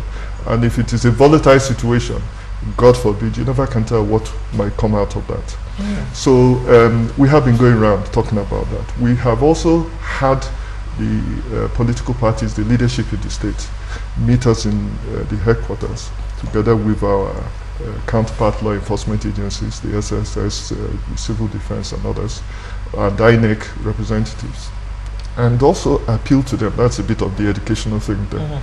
But as you have alluded to earlier, there will always be those who would want to sneak out of those boundaries of confinement and try and do one thing or the other. And it has happened once or twice within the state. And in each case, regardless of who is involved, which party, the status of the person, if you're looking at all those things, regardless of that, we put them in a cell and then charge them to court. So to that extent, we too we have to operate within the confines of the law. Okay. And so we just talk about enforcement, because once people know that this is what you're going to do, it sends a message. We try prevention from the point of view of not allowing these things happen. That's where I was referring to likely flashpoints and persons who may want to foment trouble. Okay. And of course the education bit, where you try to educate the people, advocacy, appeal to them not to do this, and give them examples of what has happened to others who have done it. Yes. Exactly. Are the churches and mosques doing anything like that? Talking to the youth and, you know, enlightening and educating them about the dangers of allowing themselves to be used as thugs. And possibly the general citizens the as well. Society. Yes. The society, according to Aristotle, is individual and writ large. It's all of us coming together that make up the society. And whatever happens affects everyone of us. Enlightenment is given priority. Like, we have so many programs designed to enlighten the people as regards their rights. For example, as it relates to election. And because we are interested in a peaceful coexistence, and it is when we coexist peacefully, and that is when we can develop. Well, in the last 3 years or 3 years plus in the States, we can say that we have enjoyed some peace. It used to be, there was a time in the States when it was about kidnapping, and it was about killing. Now, moving forward, we have enjoyed some peace, and which we want to continue. Okay. Yeah, we have a centralized approach to all issues. You see, normally in any religious setup, the youths are always very, very vibrant, you know, youthful, exuberant, and so on. But we have a Supreme Council for Islamic Affairs, which is an umbrella organization, and we organize monthly meetings where we invite every organization, the youths particularly, tell us your grievances. And once the youths tell us their grievances and they see responses from government and law enforcement agencies taking actions, positive actions, so they go down. So we have a very firm control, I can say, on the Muslim community, because we have a very organized setup where we mobilize our people, where we give them orientation, where we tell them things about political, economic, and relations among all people of all living faiths. And so as I in Ekiti, they're doing their bit. Of course. Okay. And so whatever they set fresh points, we've got to round up now. Yeah. So let me start with you, sir, your last word, and make that advice to the people of Ekiti State and on how there can be peace, even though elections are coming in June, from now up to and after the elections. Well, in one sentence, don't allow yourself to be used. You've got your own conscience. You know the difference between right and wrong. If you are used, at the end of the day, quite frankly, you'll be dumped, and you will face the music if you're caught. So, the man on the other side is your brother. The woman on the other side is your sister. Don't kill your brother and don't kill your sister. Dr. Eniola? In Ekiti, we are very lucky. Nobody can campaign on the basis of religion. We have gone beyond that for so many years. It has never happened. So if anybody is relying on using religious division, then the person is very, very wrong. And by the grace of God, I think we will also continue to join hands to take care of whatever underlinings that remain for us to have a peaceful election come this June, by the grace of God. Thank you very much. We have been chatting with the Commissioner of Police in Ekiti State, Mr. Sotonyewa Kama, Reverend Father Emmanuel Akingbade, who is parish priest St. Benedict Catholic Church, Ado Ekiti, and Dr. Sikiru Eniola, an Islamic scholar. Thank you very much for coming. Thank you. Thanks so much. Well, Sunrise is just going on a short break and we'll return momentarily. The winner of MTN Project Fame West Africa Season 3 is... Are you ready for this? Ready. Are you ready?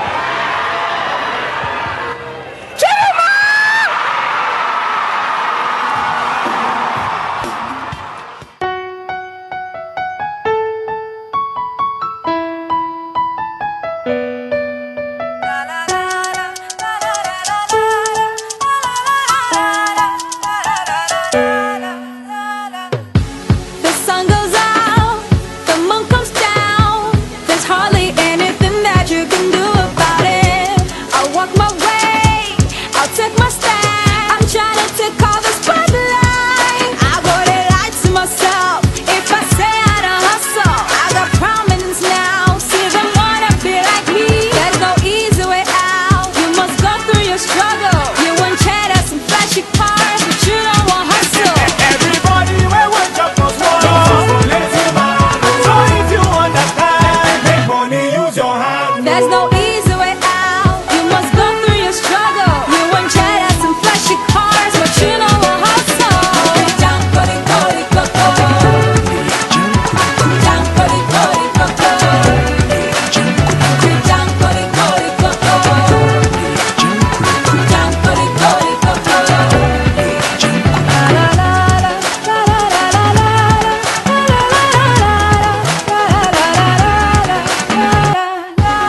Every day I wake up in my shoes on. I say the room before I put my clothes on. God give me the strength to make my every hour count. At the moment of my life, Mama Torah mi jet, somebody me ni shishe. Morakba molese, mosi buda fishishe. There's no easy way out. You must go through your struggle. You want cheddar, some flashy cars, but you know what hustle. Everybody will wake up for small. You want cheddar, some flashy cars, but you don't want hustle. You be junk, body, body, go, go. Junk, body, body, go, go. Junk, body, body, go, go. Junk, body, body, go, go. Make money, use your hand. And as for me, I get my own kiosk. And so for you, go get your own shop. You got to make money if you want shop. You don't fit on my house to walk shop. And so we get the money non-stop. We just the road or get the bus stop. We just the follow, come club. So don't get to a champagne one bar. If you're ready, ready to get the money so the girls know they're ready. No need to rush, no jazz, no melody. Walk hard, take it slow and steady, y'all.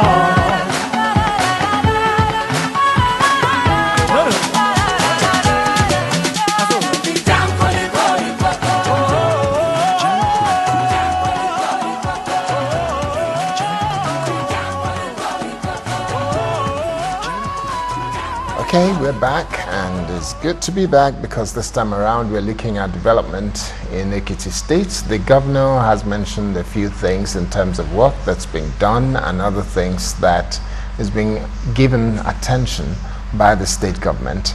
But in the studio with us this morning, we have, I will start with the lady.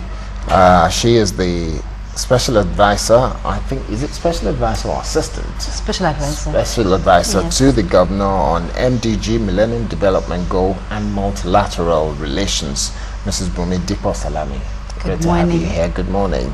And then on the other side, we've got the gentleman, and I'll start with Mr. Jide Aruwo Shafe, the Commissioner for Agriculture and Natural Resources. Good morning. Yeah, good morning. And just beside him is Mr. Dapo Kolawole, who is the Commissioner for Finance, the man with the money. Good morning. Let's start with the money then. If we start with the money, in terms of the finance of the state, you've been in government with this governor for how long now? For 3 years. For 3 years that he's been in government. Now, in terms of the state of the finance of this state, how do you rate it? Would you say you've done well financially? Well, personally, I would say Ekiti is not a rich state, but the potentials are there. And doing well financially, we have done excellently. with the resources that we have at our disposal, with what we have achieved, compared with previous government in Ekiti State, and compared with governments in Nigeria. I'm talking of disposable income, and I'm talking in terms of proportional estimates. How would you know about the governments before? Is it that they left a huge debt behind, or why do you make that kind of comment? Well, first and foremost, I'm an Ekiti man, so Ekiti is of interest to me. Yeah. So I look at Ekiti. You know what is happening. I know what is happening. Okay. I look at what performance that has taken place here, and then of course, before the governor came into office, I was privileged to be one of his staff that work with him to do a lot of review. You know, the governor is a man that gives attention to details. Your planning is one of his top priority. Understanding the system. Financially, he had a full grasp of what was in place. What is the available fund in Ekiti State? If you want to do what in Ekiti State, how much will you need to be able to do that? So he was well prepared for that. Okay. So in terms of the fund that you've got available over the last 3 years, what have been the sources? You've had the federal allocation. We have the federation account. Of course, from the federation account, we have about 3 sources coming from there. You have the FAC inflow, you have the VAT, value added tax, and then you have what we call the SS crude, which is of course our own money from the federation account. Of course, when you have your FAC, a certain percentage of it, which is called SS crude, is stored up somewhere, which should have been distributed. But occasionally they distribute this to state. Okay. So then we have the IGR. Okay, so your IGR is what? Before the governor came into office, the IGR was 121 million naira. Okay. Now it oscillates between 450, 600, depending on how much. Yeah. I think you should go and ask Governor Fashola how he's doing it in Lagos State. No, it's not about asking Governor Fashola how he's doing it in Lagos State. I was in Lagos State myself. I was Special Assistant on Revenue in the Ministry of Finance in Lagos State. So I understand what took place. That was between 2003 and 2007. So you know what to do. Yeah, we know what to do. So, but the basket are not the same. Okay. The portfolio in Lagos is entirely different from some has got apple, the other one's got orange, right? Okay. So now I was gonna just finally ask you, in terms of, you've mentioned the 3 main sources from the federation account, and you've mentioned your IGR, and the governor's mentioned going to the bond market. What other sources of income do you have? That's it. So you've only gone to the bond market once, and you've had 2 tranches of fund coming in. Yeah. So apart from that, that's all you've lived That's on. all we've lived on. So when some the only politicians, other thing that you cannot take away from the governor is the level of prudence that has come into play in the management of the resources of Ekiti State. The level of attention to detail, the choice of contractors.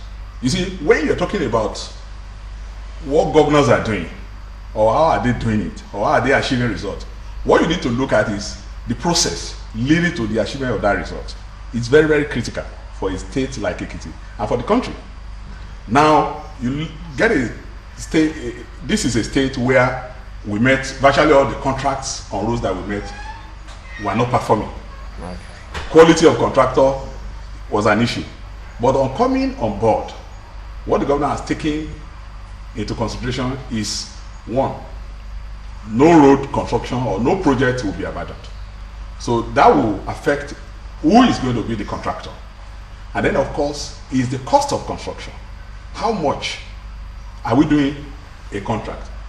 I guess what others are doing for 100%, we are doing for 75%, we are doing for 50% in most cases. And then again is the level of monitoring of projects in Ekiti State. The level of follow-up. No contractor can get the money from our governor. You are mobilized to be on site. The third day Mr. Governor is there. The road, the supervisors, the project monitors are there. The project consultants are there. And sometimes even ESCO committee and people from outside, NGOs, and quite a number of people go on field. All right, I want to talk to the Commissioner for Agriculture, but before I do that, are you saying categorically when politicians say that the state is in debt to so many organizations, you're saying there's no money borrowed, no money taken from anywhere else apart from that bond that has been taken? No, we need to look at what we met on ground. When we came on board, I met a bank debt of about 10 billion. Okay. And then, of course, contractors' obligation of about 33 billion. The first thing we came to do is was to reorganize the debt. As a financial consultant, as an accountant, we needed to reorganize the debt portfolio of Ekiti State. One, for convenience of payment. Then again, to be able to actualize the project, the vision of the governor, to put infrastructure in place quickly, such that we can quickly transform the economy of Ekiti State. The borrowing that we engaged in was through a transparent process. Going to the bond market, you have to get the approval of the DMO, Debt Management Office. You have to get the approval of the Federal Ministry of Finance. You have to get the approval of the Security and Exchange Commission. You have to get the approval of the Nigerian Stock Exchange. However, the governor could equally talk to any of the bank managing director and say, give us money.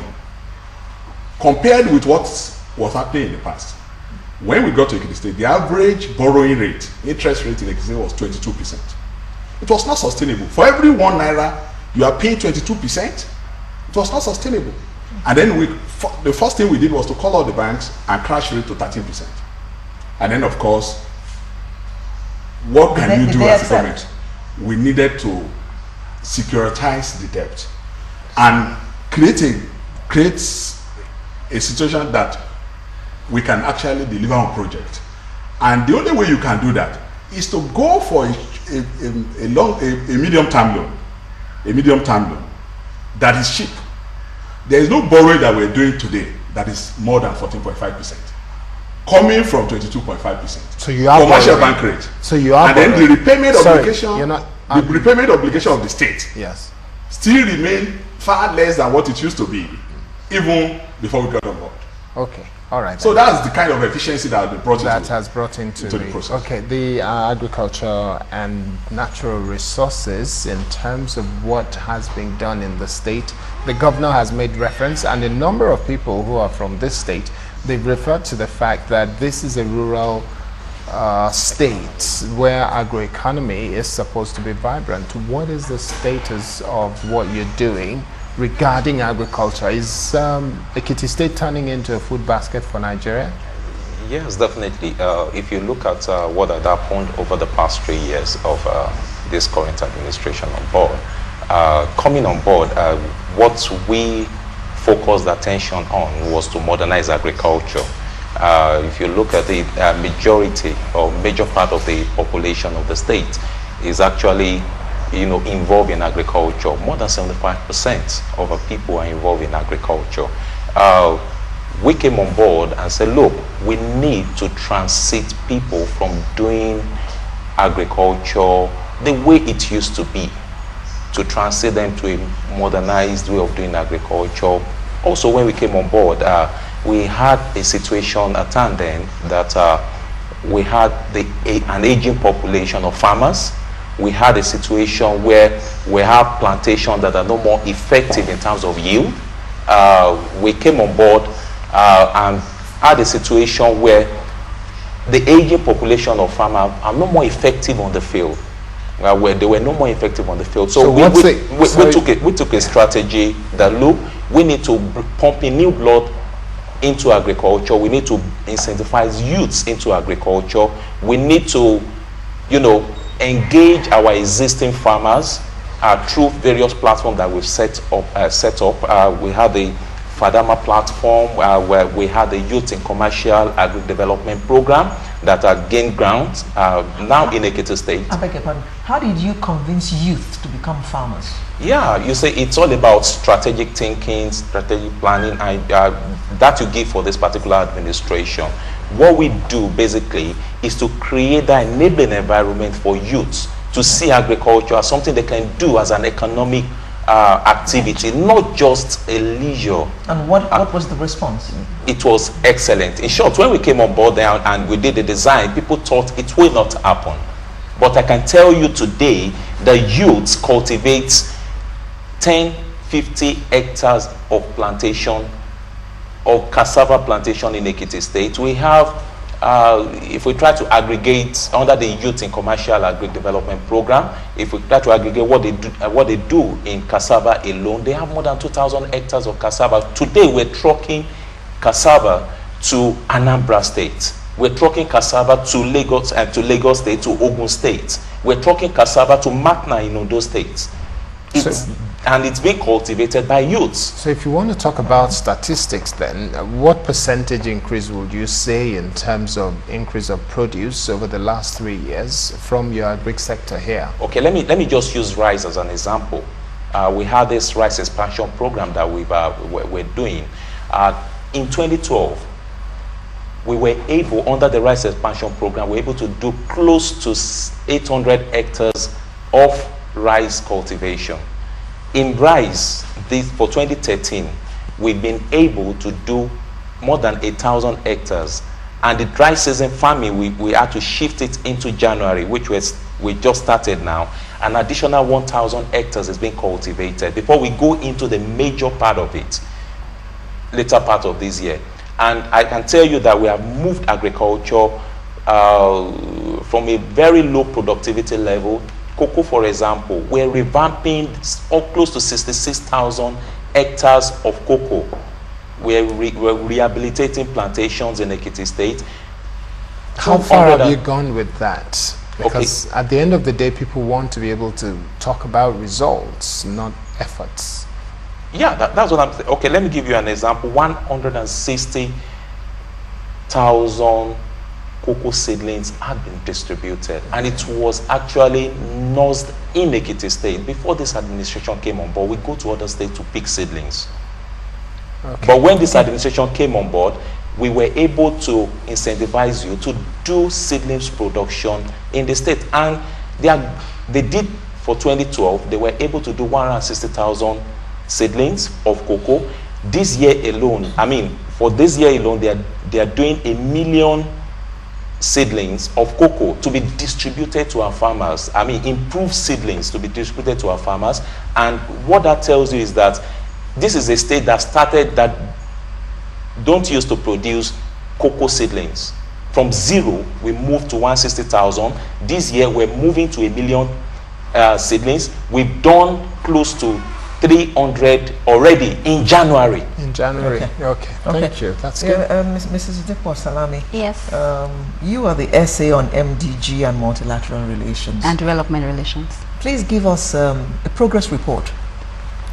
How have you progressed in achieving the MDGs? Thank you very much. In 2 sentences, if you can. In 2 sentences, well, I hope I can do that in 2 sentences.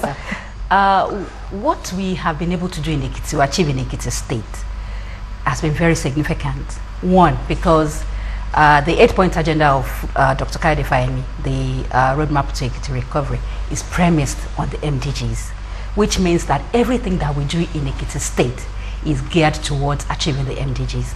And at the last meeting we had in Kwara State on the MDGs in the Southwest, Ekiti is the only state that is on track on all our goals and has actually achieved 2 of the goals, goal number 2 and number 3, achieving universal basic education as well as women empowerment and gender equality.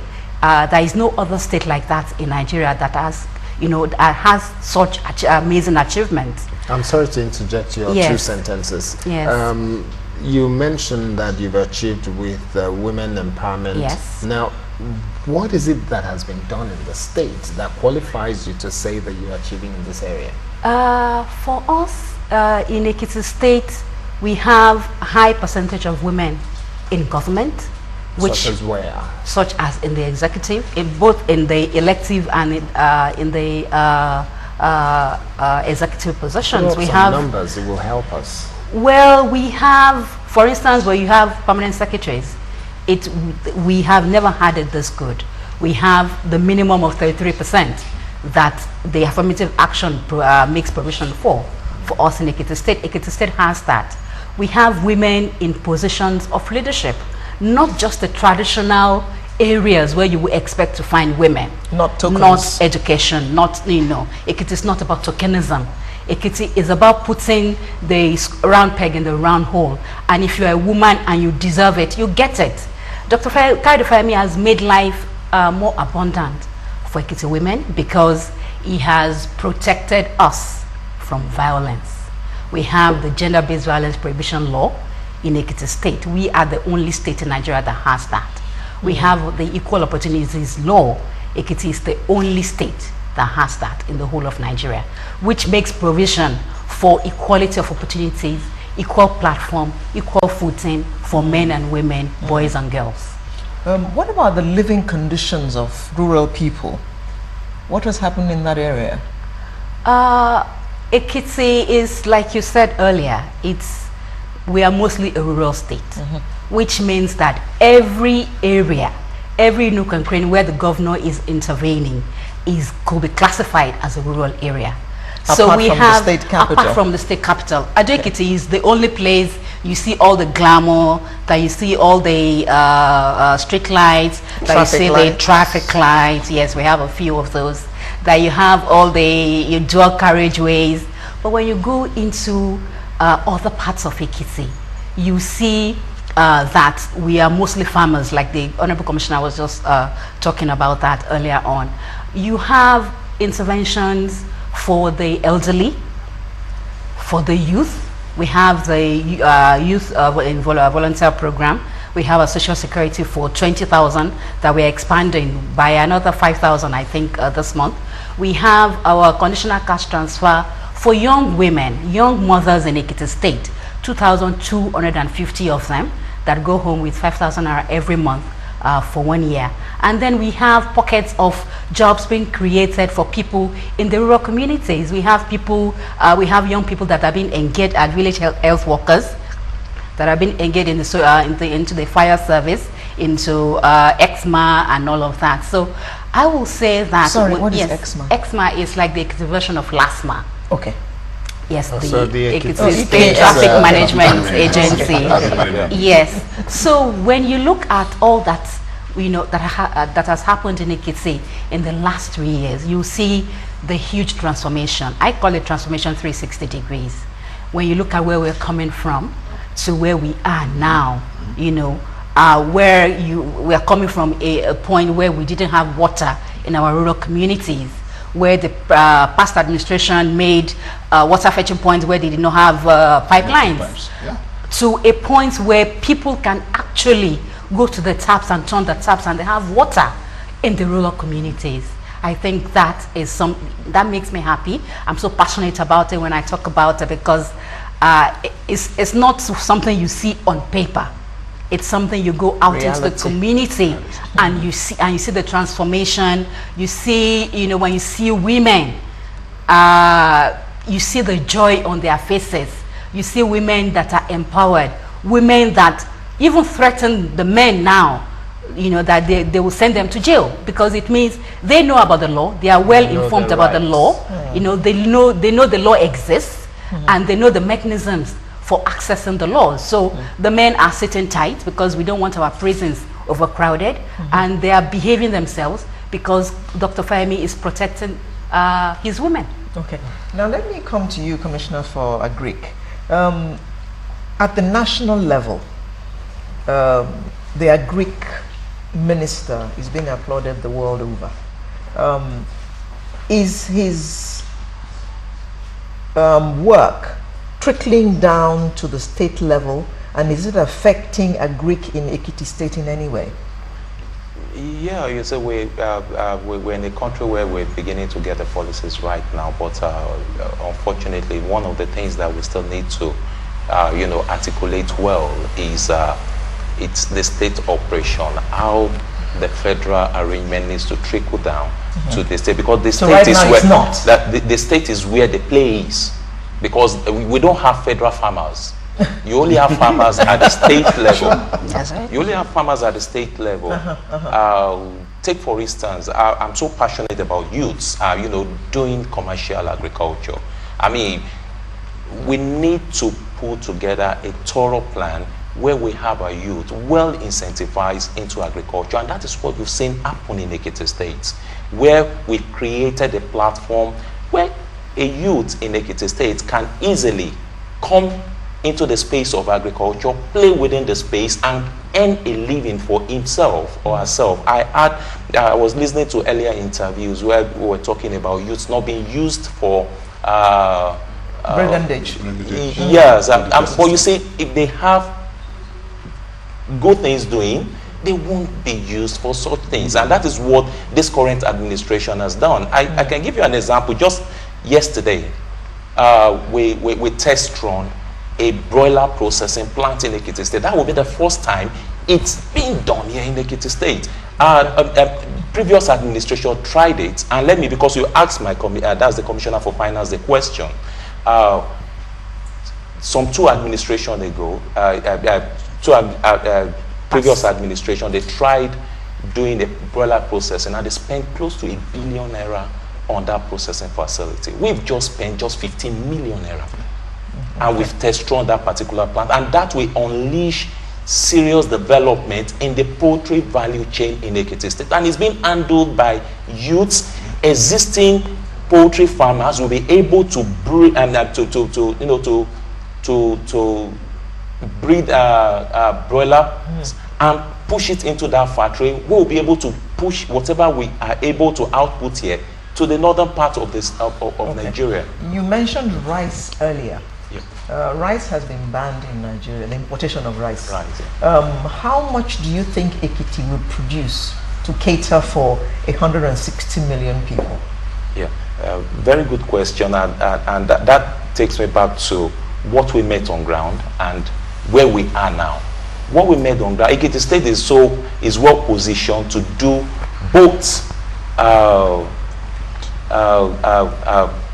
rain-fed and irrigated agriculture, and also Ekiti State can do both upland rice and lowland rice.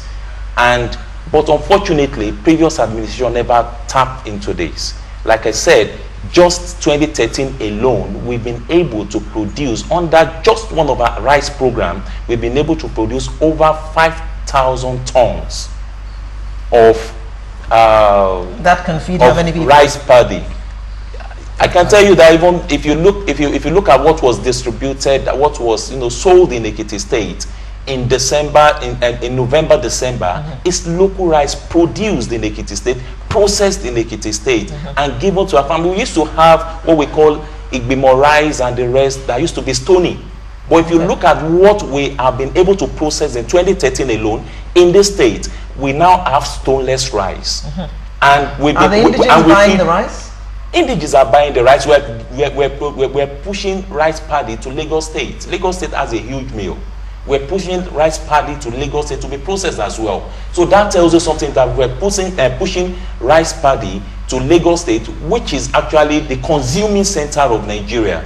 That tells you that Ekiti State can feed not just the southwestern parts of the country alone, but Nigeria as a whole. Okay, we have to wrap up now. So your final word, Commissioner for Finance, Mr. Kolaole, when you look at all of what has been said, how does that translate into revenue generation? How much money is coming into government? How much money would you say is making the rounds within the state?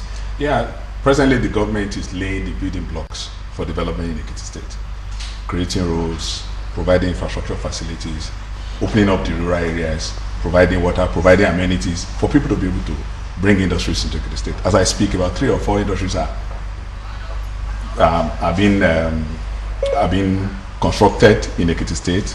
One in Iluomoba, another one is coming up in Omo. That will increase, one, the earning capacity of the people. The social security scheme that was created has created an economic activity within the local community. The buying power of the people have been improved upon. The farm gate prices have gone up.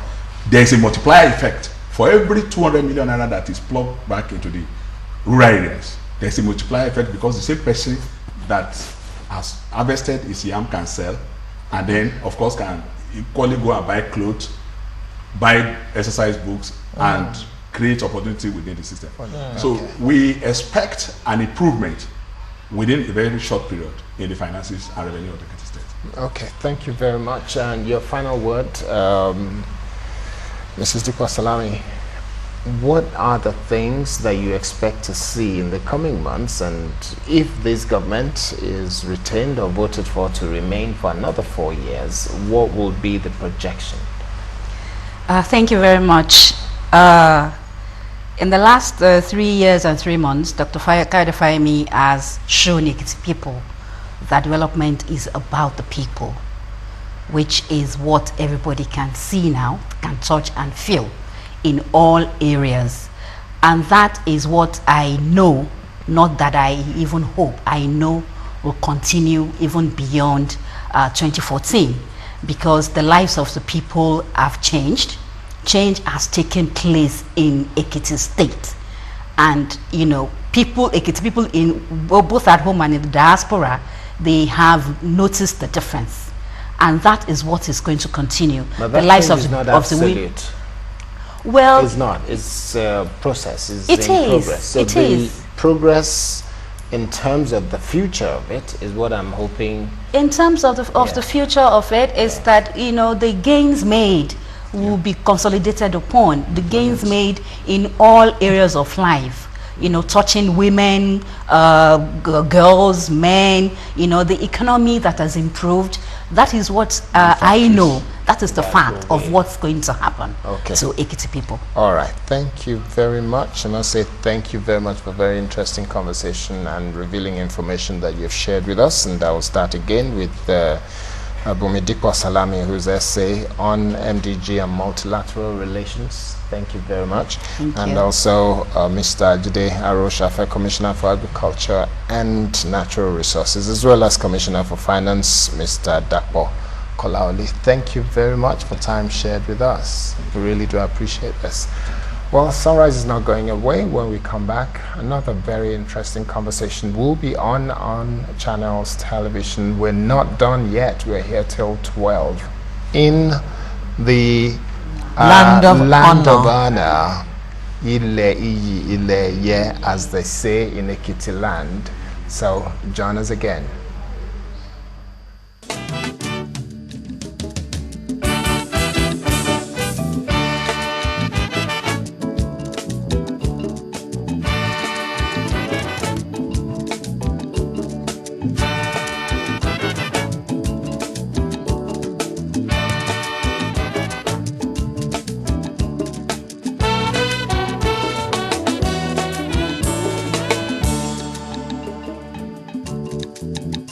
ìbàṣẹ̀jẹ́ àwo sọ̀lúdìgbẹ́ o làǹtìlanti pàtàn lábẹ́ ewé ìlú òkè ni mo lọ ó ti gbélé yẹn ta o ọmọ àpà lí wọ́n perú rẹ o ìbàṣẹ̀jẹ́ fọ̀tẹ́sọlá o ọ̀rọ̀ rẹ ni mo rò dọ́dọ̀ àgbà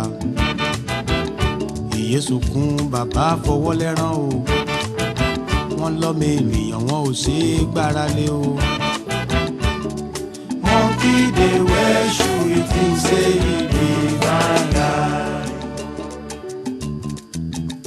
Alábòsí ọ̀rẹ́ túlétúlé wòkòwòkò ẹ ò rójú olè ìwà ibi ni ò jẹ́ òrá lájọgbé gbogbo nǹkan ò mọ̀ lè jẹ́ tìrẹ o ìbùsọ̀ lẹ́nu káti jẹun káyó ọ̀rọ̀ fún ló máa ń forí rẹ̀ ro àgbà ọmọ aṣebí mọ̀ jèsín o ìgbà kan ò lọ bí òréré o ọ̀sán bá ọ wí olóòní gbọ́ alẹ́ bá ọ sọ ọ lẹ́nu lẹ́rù o alẹ́ nísọ̀lẹ̀ o lè ní ọjà àgbẹ̀jù a ń bá mọ̀ ní kẹ́yìn aṣebí o. Monkey dey wear shoe, you think say he be fine guy.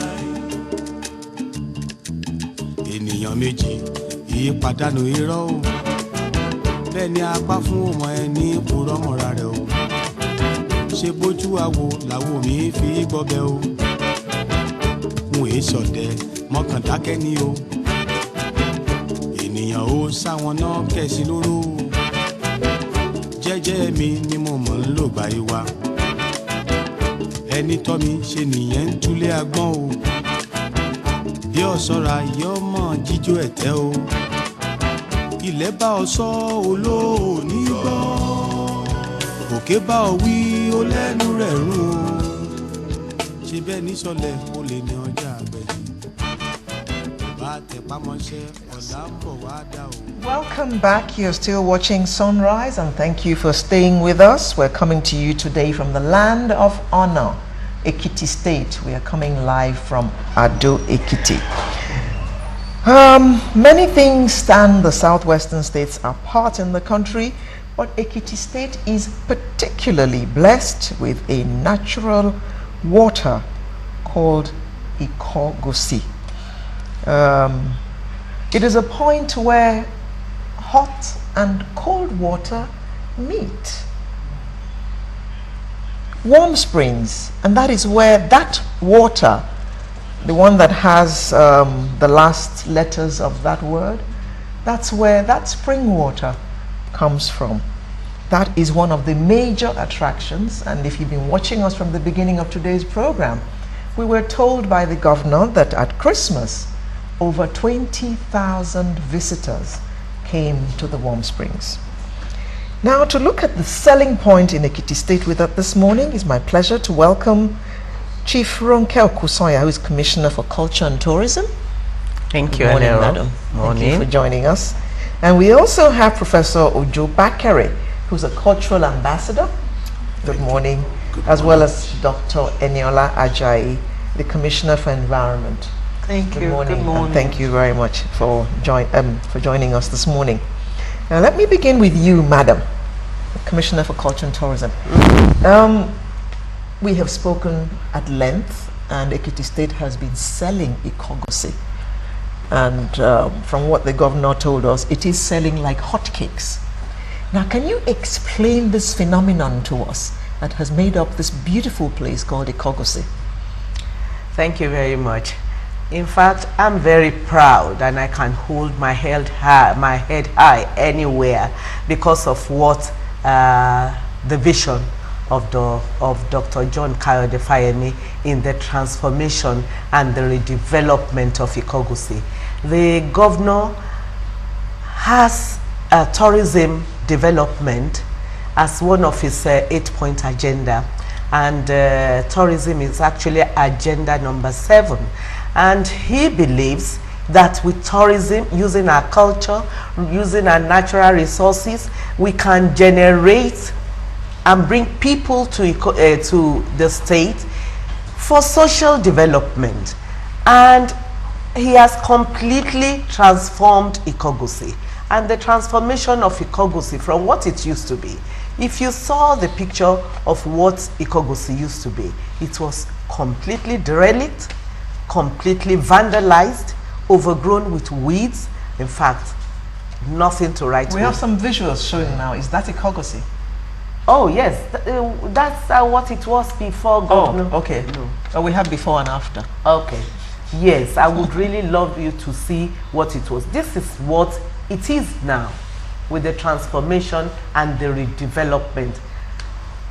You have standard swimming pool for adults. You have, let me tell you, Ikogosi has really been a source of revenue generation for the states now.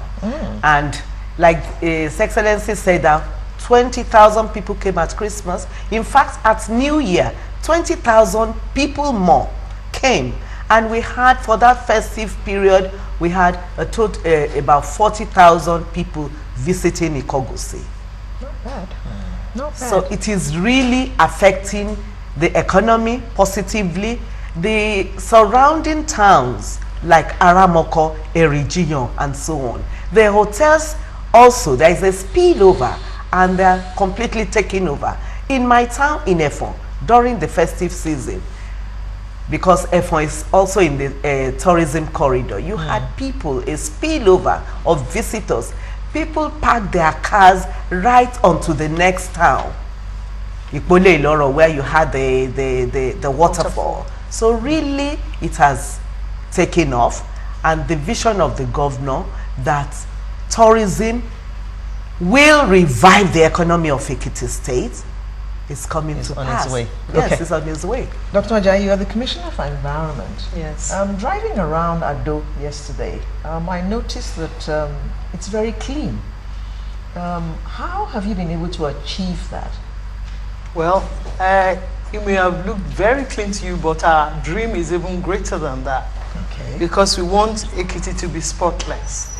What the governor has done is to develop infrastructure in Ekiti State. What we want to do now, going forward, is to make that infrastructure more appealing. Because it's not enough to spend money on developing infrastructure. Maintaining it is a more crucial role that we're paying attention to. What we have is a very, very robust plan in terms of waste management and in terms of building and developing a sustainable environment. Because apart from the big things that were done in Ikogosi, there's one natural one that catches your fancy and makes you really at ease in Ekiti, and that is the landscaping and the greening. If not that they're doing electric poles, yes, the rolling hills and all. So that beauty, that greening, that ambience is what we're trying to create, because we want to make Ekiti the natural destination of choice for holiday, peace of mind and relaxation. Do you have any day set aside for sanitation? Yes, we do. Every month, the last Saturday of the month, we do sanitation. Okay. But we don't do just that. We want the clean culture, which Ekiti people naturally have, to be something that is sustained daily. So the market people by themselves have decided that every Thursday, before they start selling, they have a sanitation exercise going on. And then we don't look only at those places you can see obviously. We go into the abattoirs and make sure that even the things we eat, they're brought out in a conducive and very healthy environment. So the total picture that we have for the environment in Ekiti is to maintain, but also create a sustainable environment that will not only look after us, but generations unborn. So we pay attention to the forest and not just the streets. Is there any penalty for anyone who litters the street? Oh yes, there is. There are very many laws. In fact, if you ease yourself where it's not convenient, it's going to cost you like 5,000 naira. Wow. So I tell people, don't do an expensive, on our streets, because that's what it's going to cost you. Okay. So those are some of the things. Now, Professor Bakare, you are the cultural ambassador. What exactly does that mean? What do you do for Ekiti State? Yeah, thank you very much. I'm a professor of performing arts. I've been an industry player for over 30 years. I direct the National Carnival. I've directed the National Carnival for 5 years. I've consulted for most of the states in this country. I've been artistic director of Gambia National Troupe. I've worked in almost every country of the world, in theater, in dance and all that. And so that is the essence. So as I go to all places, as an indigenous of Ekiti State, Nigeria, as I go to all places, professing and practicing creativity, I carry the land of Hodo along with me. Okay. What kinds of things do you do when you go out to perform and direct and all that? What kind of things do you do as the ambassador, as a cultural ambassador? Yeah, it depends on what the client wants me to do. Well, but one thing is the client. No, but one thing, yes. Well, one thing is this: I carry the honor, the integrity. Yeah, but you're not going to carry a badge on your chest of the Ekiti State. Yes, not this. I carry the integrity that the Ekiti people are known for with me.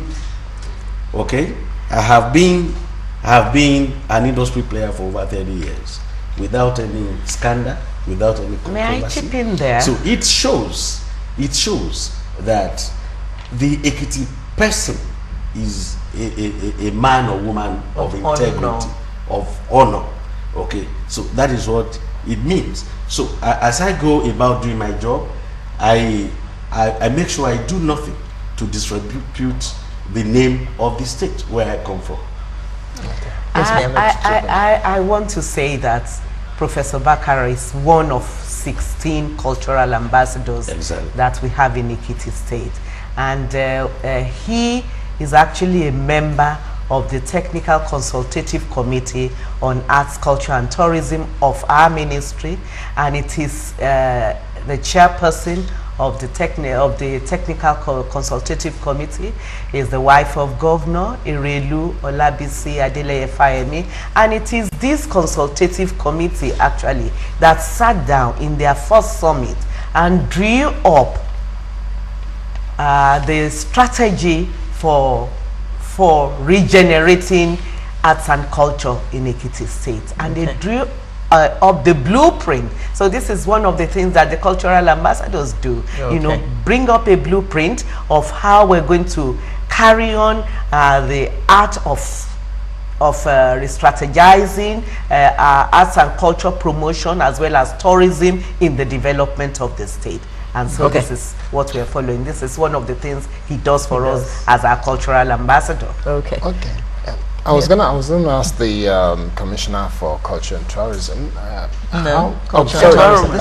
Yes. Okay. I was gonna ask that in terms of access to Ekiti State, we had to meander through mountains and everything to get to Ekiti, and it's beautiful, it's scenic and all that. But for those who don't want to do a 4 or 5 hour journey from Lagos, what is the alternative, or what's the plan or projection for an alternative means of transportation? Oh, thank you very much. The first phase of Ikogosi actually is the one that is in operation. In the second phase, which is coming up very soon, and which we're doing with private partners in the development of the Warm Spring Resort, we have a plan for an helipad for people who don't want to travel by road. So that is in the second phase. When is that going to be? This, I assure you that is going to come on this year. We're working on it. So the next time we come to it, when Sunrise comes to we're Ekiti, going to use the helicopter. Yes, but you can actually land with the helicopter right now. The last time Governor Fashola came to Ikogosi for the Agbeloba Forum, he landed with his helicopter in one of our schools in Ikogosi. So it's not like you can't land with the helicopter now. No, you can land. Okay. It's just that we have a more strategic plan to bring on a helipad. Yes, for Ekiti. And already that is in process. It's in process. No plans for an airport yet? We do have a plan for an airport, but we see that the airport project, as you know it, for commercial transportation, is not a priority for us as a state right now. It's a federal problem. Apart from that, we have a federal airport in Akure. Akure is just under 1 hour from here.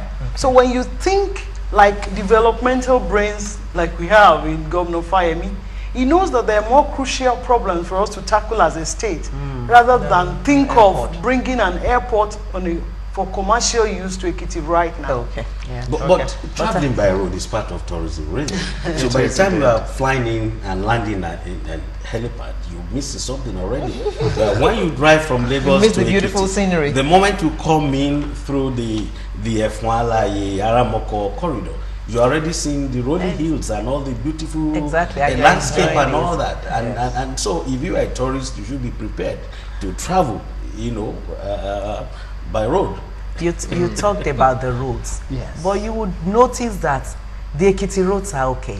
Exactly. Once you come into Ekiti, you don't have any problem about the roads. All the roads are made from F4. If you come in through F4, the roads are made. If you come through, if you come through the Odo State, the roads are made. If you come, in fact, all the roads, the major roads that come into Ekiti, they are all right. So you don't have to worry about roads. But I assure you that very soon this year, the plan for the helipad is on the way. But then, sorry Alero, but then when you look at the mountains and everything, and I love scenic views, when you look at that, what is going to be done to encourage people to do a little bit of mountain climbing? Okay,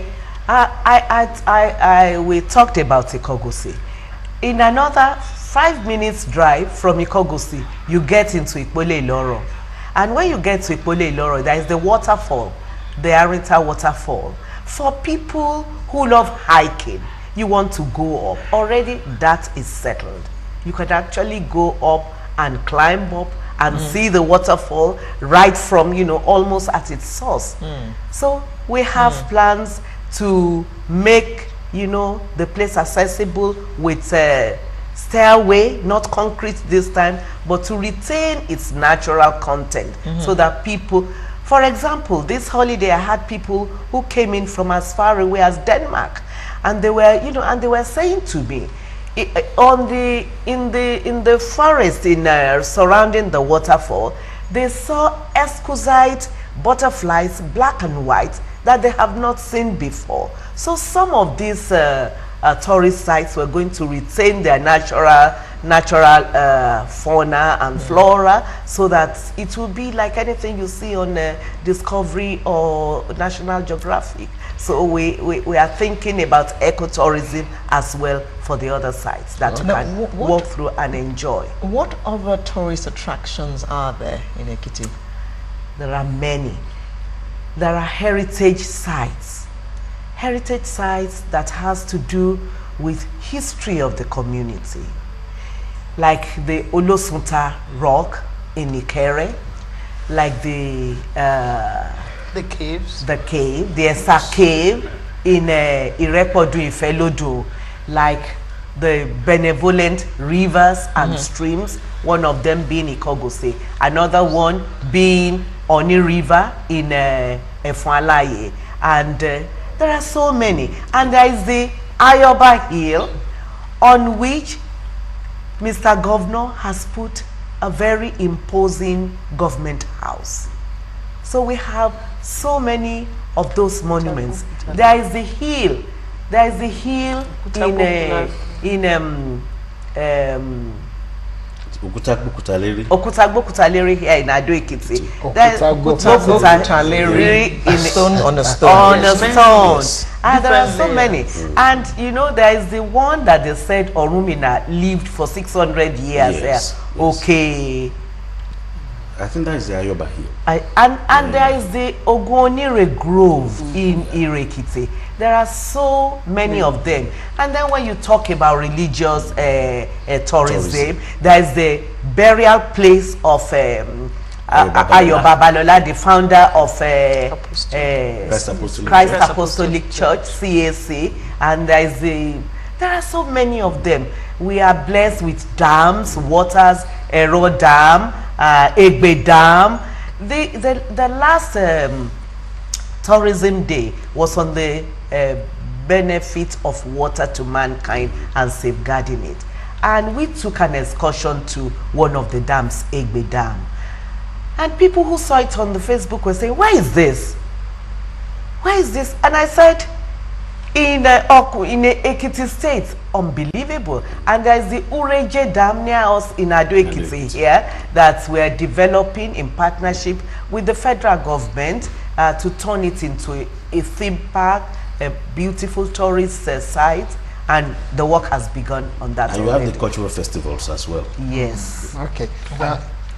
The cultural festivals, throughout the year, you have one festival or the other coming up in one town or one village or the other. And the state government, since 2012, started a flagship tourism festival, the EKIFest, Ekiti State Festival of Culture and Arts Expo. Now, is all this information available on the website, on the state website? Yes, on the state website. And beyond that, you know, you could have those ecotourism sites, and you could even have these festivals, you know, and all that, and nobody comes. The most important thing in the development of the sector is the creation of an environment that is attractive to tourists.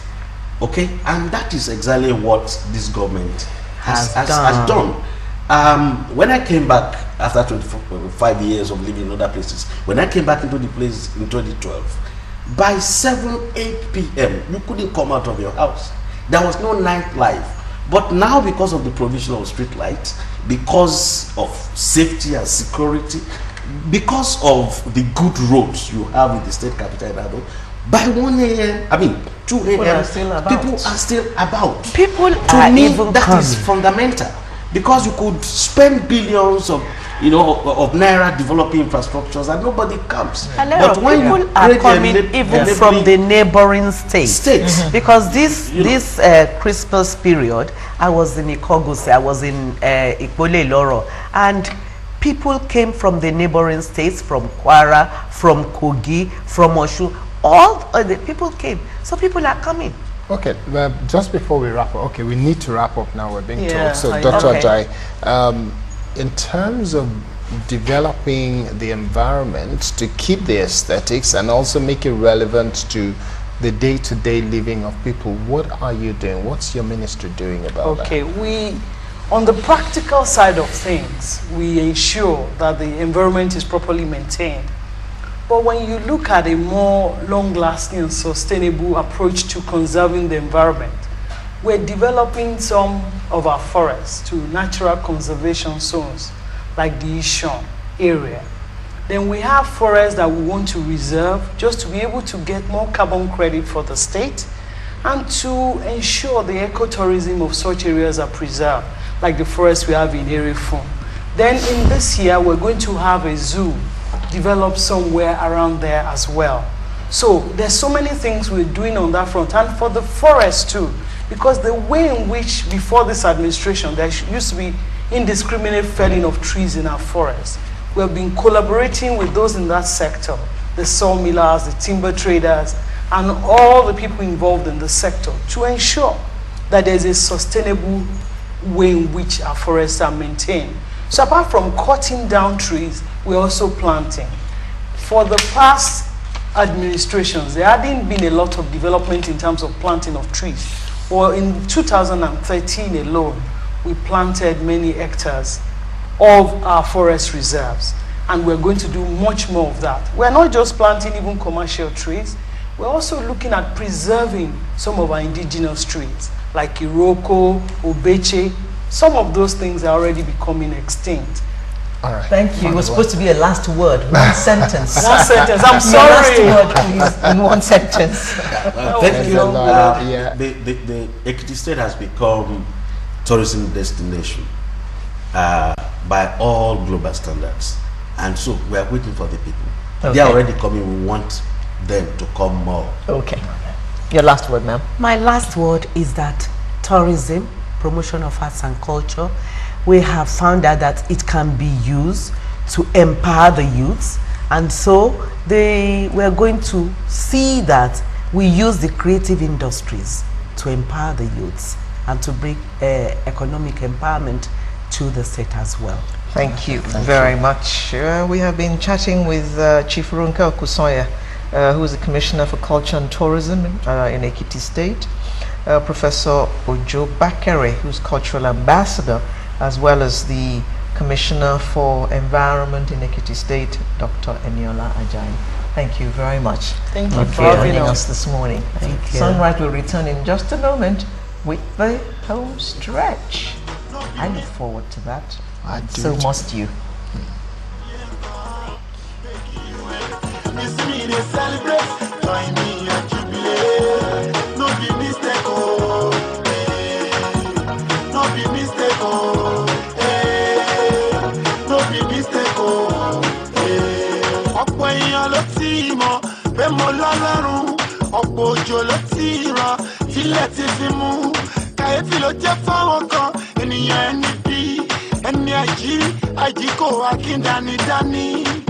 If I be money miss road, tell me how you gon' know.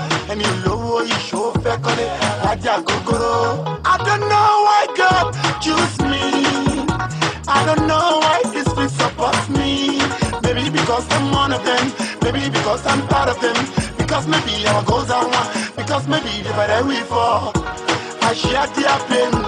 I know their gain. It's my time to reign. Follow me, sing this praise. No be mistake. Take it by faith. I come, no yenka. Make you wait. You see me, they celebrate. Join me and jubilate. No be mistake, oh. Hey. No be mistake, oh. Hey. No be mistake, oh. Hey. No be mistake that I rock this schedule. No be mistake if I chop your knuckle. No be be mistake that I'm living large. But you want me let them better, that's why I'm popular. I believe say you are happy for me, so let's celebrate and enjoy the time being. I'm here to stay, no one can deprive me. Expectation rising to God, be the glory. From the beginning, it has been written. It's not a mistake, now that it's happening. God answered by fire, He's here for me. Only can be one, shall I kill you or no? Only can be one, shall I kill you or no? Baba Tisha Shepe, Well, welcome back. We're now on the home stretch, and at the beginning of the program we said that our guest is a he, and he's a legend. Who's described as a legend, and he is a living legend, and he's been with us almost forever. A lot of us grew up watching Yoruba plays and films and drama and all sorts, even stage plays that we have seen over the last 30, 40, 50 years. And it's all featured this man. Please join me in welcoming Chief Jimoh Aliyu. Good morning, sir. Good morning, sir. And sir, Jimoh Aliyu is popularly known as Aworo. He's an actor, he's a singer, he's a producer, director, location designer, makeup artist. He's done the whole works to do with theater and acting and films. He's 76 years old now, and it's great to just be able to say, let us look at the memories of the things that you have created. Sir, tell us in your own words, what are the things that you cherish the most from all the works that you have done? Thank you very much. Yes, sir. I did a lot that make me happy in Nigeria. When I'm saying this, I promote Nigeria, I promote my state, and I promote my local government, and I promote my town through the performing act. Which is your town?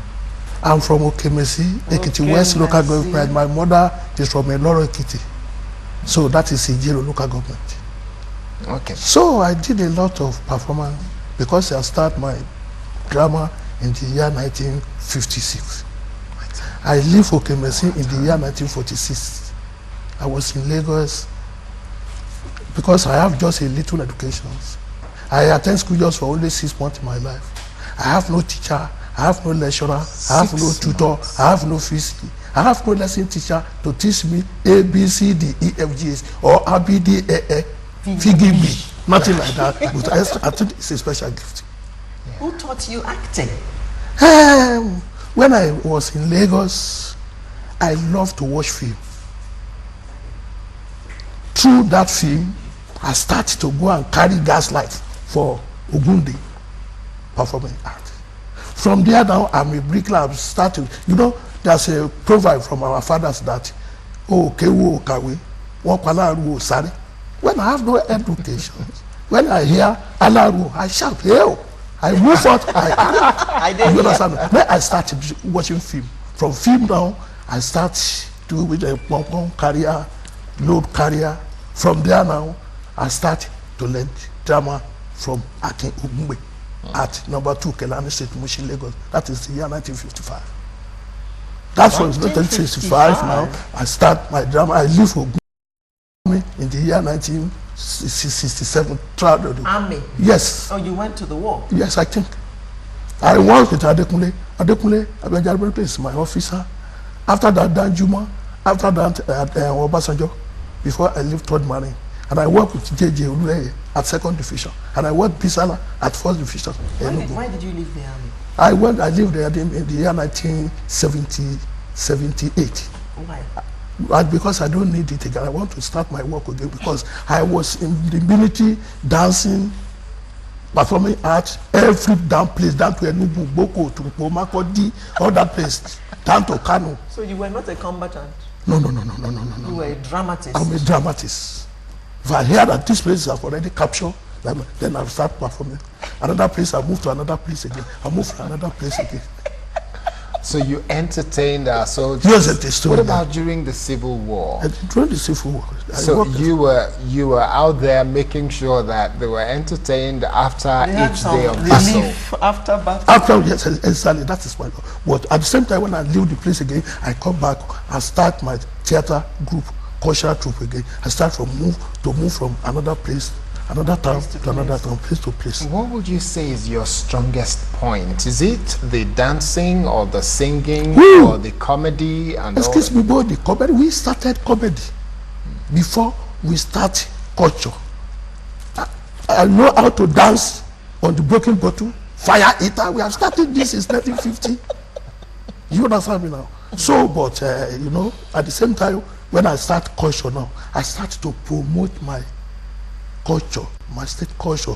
That's why Governor Carrier then I say, this man, because our governor, he know me when he was at Christ School, he know me when he was at the University of Ife. Performing, because by that time our ticket is just only 6 pence. 6 1 pence. shilling. Yes. You see, I think maybe the governor see me say, this man is promoting Nigeria now. So he's supposed to give something. That's why he gave me an award and he gave me cultural ambassador. So you're one of the 16 cultural ambassadors of If I'm Ekiti not wrong, State. exactly. Yes. Because I praise our governor very well because what he did. Some people in Ekiti don't know that we have a lot of son in Lagos State that is from Ekiti. Someone like Peju Ogmola, Olaiya, and other people, Odulade. But when the governor come aboard now, he brought everybody come back home. Everybody in Ekiti know that. So you are from Ekiti. So you are from Ekiti. So you are from Ekiti. So I think he tried a lot. And I'm still a dancer now. If you see me, but if you ask our governor, you know, if I will ask our president, if you ask our commissioner for culture and tourism, we just finished on the 13th or 14th at Ikobos. You see my family. Where is my job? I'm not 78 years and I'm still performing very well. Yes. You are still on stage. Until I die. If I'm not. Now tell us your first experience on stage after you were carrying pom pom. The very first. My experience. I went to Ubati Ogunde. He was doing a performing one on at Glover Hall. By that time, that Glover Hall is 1 per 1. Glover Hall, the No. Which Glover Hall? The one? Oh, the Glover Marina. Hall. Okay. I went there. There's no chance for me to come in. I have no money. I heard I want to have another performance at Mushi. I went there. They used gas light. I said, I want to come. I want to help you to carry the gas light. Then give me the gas light now. I put it to my head. So when the gas light go down now, I start to pump the gas light on my head. When I finished, when I got home, I said, hey, today I'm not carrying a good gas light. So I want to start that play too before I see Ake Ogungwe. I joined Ake Ogungwe. So that's when I was so happy there because I don't get anything than that performance. See me today, I received so many awards both here and abroad. We don't have a lot of time, unfortunately. I wish we could spend a lot of time with you, but before you go, can you tell us in a few sentences, what do you say to people who say that there is so much juju in Yoruba films? No. It's true that's a juju, but it's not juju, it's a composition. You know, the Ifa now, you know his own history. If I use the history of Ifa now to stage a play, so some people will think that it's a juju. No, but I come from Ifa family. Okay. But not, I couldn't use that one on play. Okay. Yeah. So you still sing, do you? No, I'm still singing. You're still singing. Okay. Yes. When we close the program now, you're going to sing. I think I love you. Okay. Thank you very much, sir. So we've been speaking with Chief Jimo Aliyu, popularly known as Aworo, a man who's an enigma, who's a living legend. He holds MFR, an honor awarded by the federal government of Nigeria. Chief, thank you very much for being our guest, and we're still expecting you singing for us just as we close. So that's our package for today, which came to you from Ekiti State, from Ado Ekiti. We'll be back in our studios, God being our strength, next Saturday, from where we'll bring you a fresh edition. I'm Alero Edu, wishing you all the best through 2014.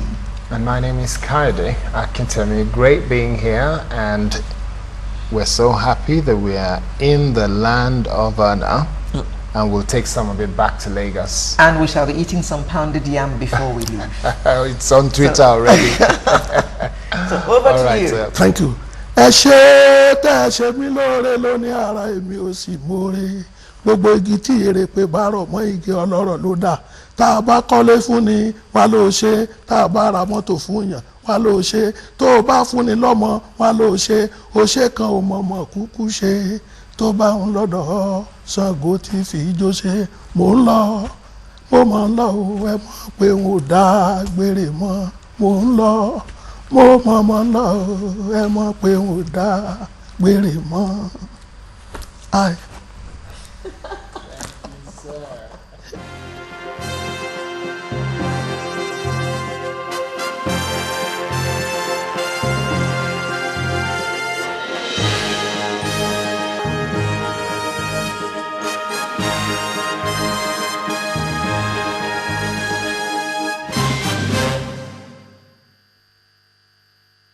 22 airports around the country, an industry that generates billions of naira, connecting millions for business and leisure, will put you through the paces and give you an insider's view on the aviation industry. Watch Aviation This Week only on Channels Television. Aviation This Week, keeping an eye on the aviation industry.